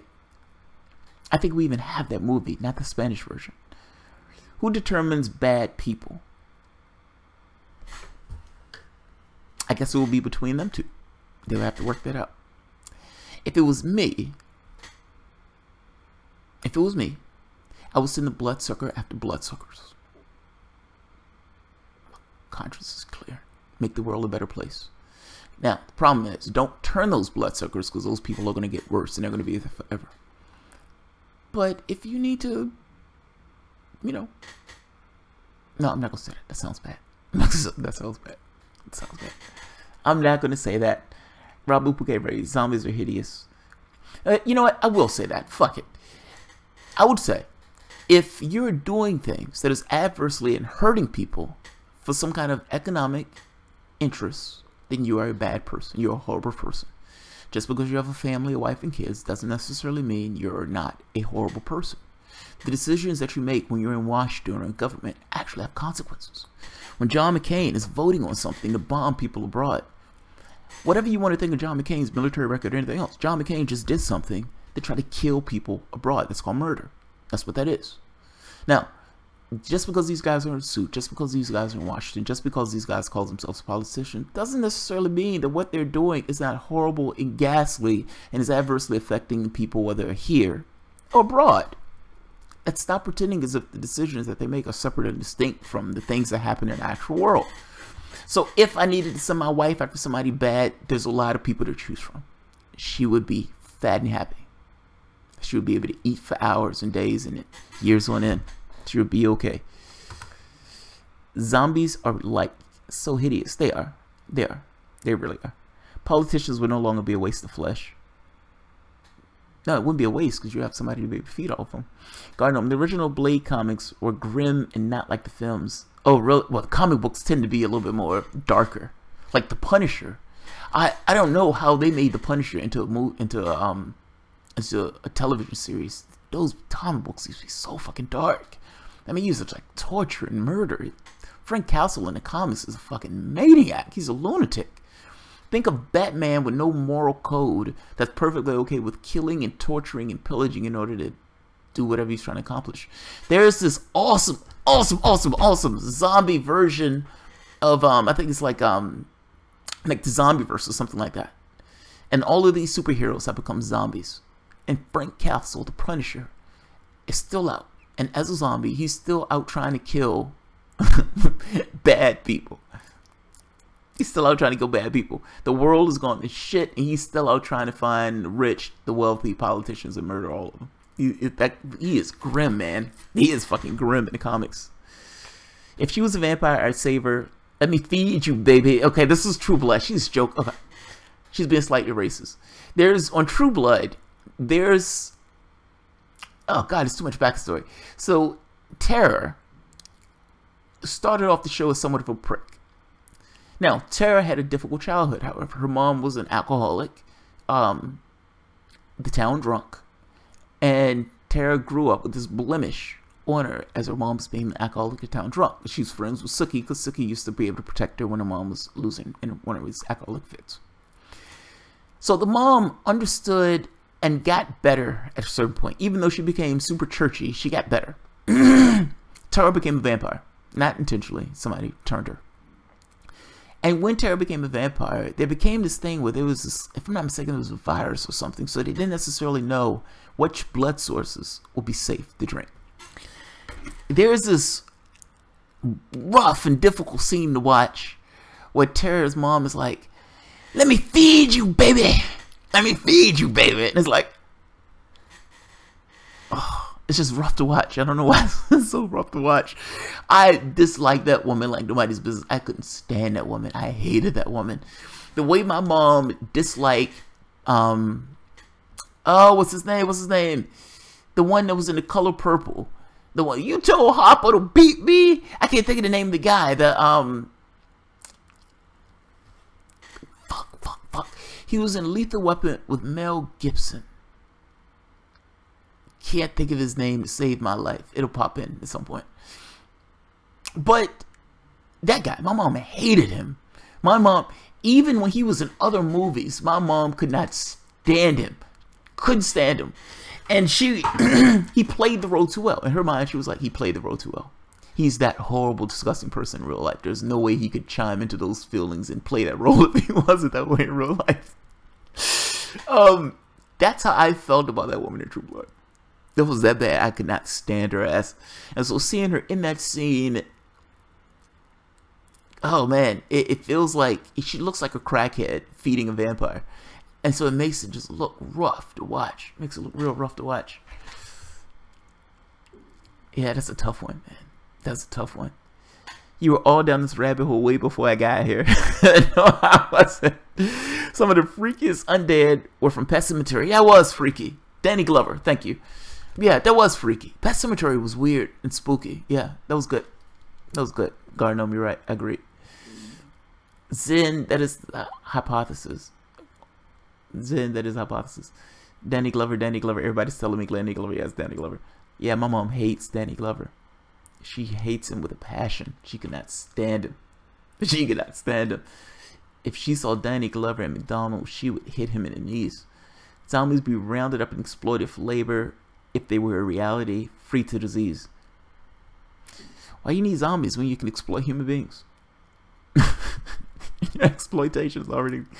You already have the exploitation. And for that matter, like I said, what's the difference between human beings and zombies? Like, I know you can make the case where human beings can do poetry and human beings can do music and stuff like that. But if you think of every other faculty, they're there. It's the same thing. It's the same thing. Human beings wander aimlessly without purpose around the globe. Even in Star Trek, they wander aimlessly around the cosmos. No purpose. They generated a purpose. They created a purpose. But that's something that they themselves just came up with. Now, you can make a case that anybody can come with a purpose, and all purposes, for the most part, have the same ends. Now, it depends on what you're trying to accomplish, of course. But he's too good at acting like an asshole. What? What? My wife's cursing or something. Oh, why did she hate Danny Glover? Yeah, he was too good at being an asshole. He was too good. Have you seen Carpenter's The Thing? That's the scariest kind of monster. I haven't seen The Thing. You haven't seen The Thing. No, she doesn't hate Garden. She doesn't hate him because of his politics. She hates him because he played the role too well. The way he treated Whoopi Goldberg, it was too much for her. She just was like, I cannot stand his ass. He acts like this in real life. He has to act like this in real life. There's no way he could be this good at this particular role, being this much of an asshole. Yeah, she couldn't stand him. After that role, she couldn't stand him. Danny Glover was in some film when he was the president of the United States, and she still was like, that motherfucker. I can't. She could not stand his ass. She couldn't stand him. I have recommended the Japanese short horror films. It has become a genre. Some are great, some are not so much. Give me one to try. Give me a good one. Maybe all of the RR zombie films are singing out their little hearts. I see, yeah, he was a fucking prick in TCP. Yeah, The Color Purple, yeah, he was brutal in Color Purple. He was brutal. He was really brutal. You told Hoppo to beat me? That's another film that's difficult to watch. There's a scene with Whoopi Goldberg getting... I'm sorry, Oprah Winfrey getting her ass whipped by a bunch of racist assholes in the town. It's brutal to watch, man. Color Purple is a rough movie to watch. Don't get me wrong, it's a good movie, but it's difficult to watch. Oh, thanks, Garden. I'll check it out. I will check it out. Alright. I think I'm going to end it here. I would call this the Halloween special. But what's his name? Nate Silver tweeted out that either today or yesterday, I think it was yesterday, or the day before, maybe it might have been Friday, was the day that Comey came out saying that they were reopening the investigation into Hillary Clinton. I didn't know that that was a particular day that we were marking as an occasion, but fair enough. Fair enough. Fair enough. Fair enough. Yeah, Garden, that was a rough movie to watch. You know what's worse is the movie The Antichrist. I haven't seen that one.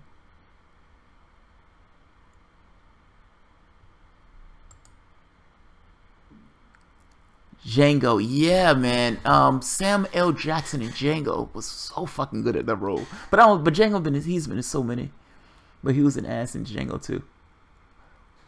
He wasn't in Django. You're thinking of Samuel L. Jackson. Oh God, you're thinking of Samuel L. Jackson. You're thinking of Samuel L. Jackson. I'm trying to protect my wife's honor. Yes. No. That was Samuel L. Jackson that you're talking about. That wasn't Danny Glover. My wife is trying to say all black people look alike. She's being immensely racist right now. Gardner, I found Django cheesy. Django was fucking awesome. What are you talking about? Django was awesome. No, man, Django was awesome.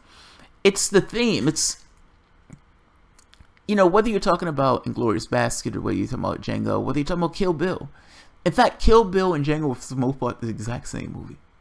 It was the same movie. It was just set in different contexts. Antichrist will blow your mind. It's hard to watch. Angela Riley. Trudy. Angela Riley. The Antichrist. I love scary movies, so I'll try it. I'll try it. Haven't seen Necromantic. It's hard. Antichrist, man. Oh, somebody else chimed in on the Antichrist. Forsaken Companion. Haven't seen Necromantic. It's hard. I'll try the Antichrist. I'll check it out. I'll check it out. When did it come out? Is this a recent movie or is this one that's been out for a while? Tarantino can go too far with his 70s memes. It doesn't take itself seriously in that. Like, it's one thing if some... No, I love it. I love it. I love it. I love it. This is one of those things to each his own. But of course, I love it. The scene where he surprised his wife, Alice Wonderland. Nah, older. Okay, it's an older film. Nah, man, I love Django. Like, so do you remember when Django, when he first got out of slavery, and the guy let him go to a shop and buy whatever he wanted, and he bought these bright, flashy clothes. And he was looking extraordinarily absurd. He was looking fucking crazy. Particularly when he was on a horse, you know, he's hopping around and it's like, what the fuck is this guy wearing? You had somebody who was in desperate poverty. Nothing, not a penny to his name, and working purely at the behest of someone else. And you give him the opportunity to say, buy whatever you want. And he chooses the flashiest thing to overcompensate for the fact that he didn't have. I love it, man. I love it. I mean, you see the same behavior with rappers. These guys come out of these dirt poor situations, and then they get some money and they just blow that cash on ridiculousness, just being peacocks. No, I liked it, man. I liked it. Yeah, tongue in cheek. Spaghetti Westerns. Poor Pretty Eddie. See, I didn't see the original Spaghetti Westerns. Trier makes weird stuff. I like how you die, boy. Yeah, that's yeah. I love the language too. Like the I get enamored by language. I get enamored by a lot of stuff. You can imagine the difficulty of my wife. She has to deal with that stuff. Yeah, I get enamored by language. He's like, I like the way you die, boy. And then you put the southern drawl into it too. Oh man, yeah, that's when you know shit about to get real. In a bad way. In a really bad way. Yeah, that movie was badass. I like the way you die, boy. That's brutal sounding, man. That's what I mean when I say it's a terrifying reality we have as human beings. Like, for us to look at that, And there's some aspect of us, deep down in us, hardwired in us, that says, because of what this person went through, this is justice. This is justice.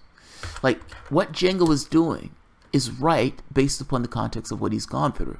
It's justice. So when he gets into the situation where a guy was about to cut his nuts off, he gets out of that situation, and he gets the opportunity to turn the tables. They've had his wife in slavery. They beat him. You're living in this environment where whites treat blacks like animals. 3/5 of a human being. You're not even a full person. He turns the tables. And the crowd in the audience, meaning every movie, every person in the audience is hanging on his word. He says, I like the way you die, boy. And the crowd claps. They applaud. The movie theater like seals. As a human being, it is hardwired in you. You get it. This is fairness. This is justice. This is almost like a Batman level of justice. This is justice. Now, it's a larger question to ask whether or not that's justice, whether or not that's right.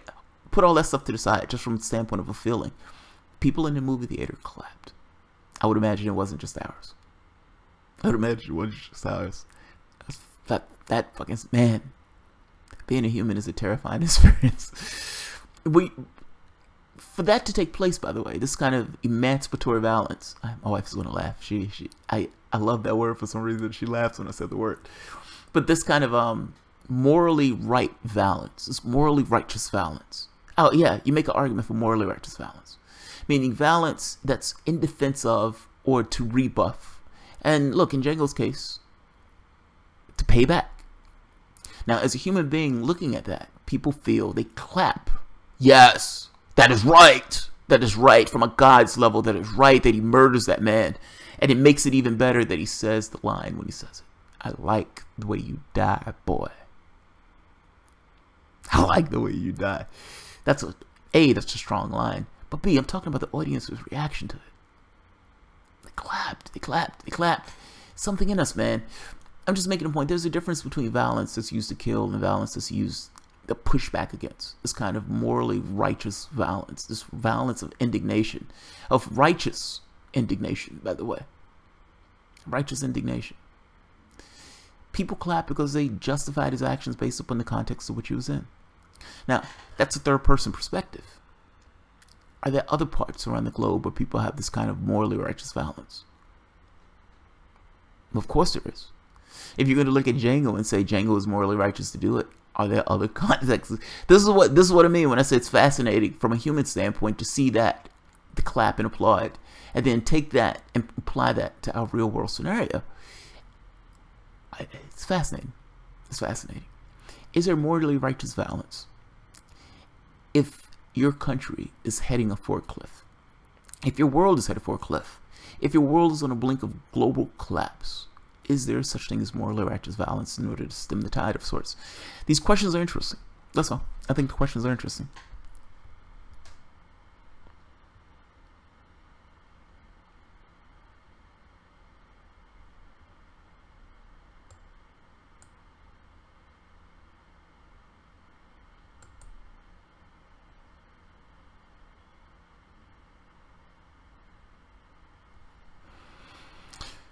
Alright, my connection is getting a little weird, and not to mention it's been 2 hours, and my intention was to be on here for like all of 30 minutes, so, but I did not say this will be quick. I just said this will be a Halloween show, and we'll be talking about all sorts of odd stuff. Yeah, today was a variety show. It was Grab Bag. It was just interacting with the audience and just allowing us to chat with one another. Inglourious Basterds was amazing. It was amazing. Alright guys, I'm going to end it here. Yeah guys, this was a variety show. I put out like 5 videos before I even put this one out, so if this was too weird and too strange, well, I'm not apologizing. All these things are just aspects of me. I always look at it as if people don't want to see a particular show, they just don't look at that particular show. You know, at some point you'll find something that you like, hopefully. But anyway, I'm going to leave it at that. Alright guys, if you enjoyed the content, feel free to share, like, and subscribe. And of course, you can always support the Patreon. Thanks guys.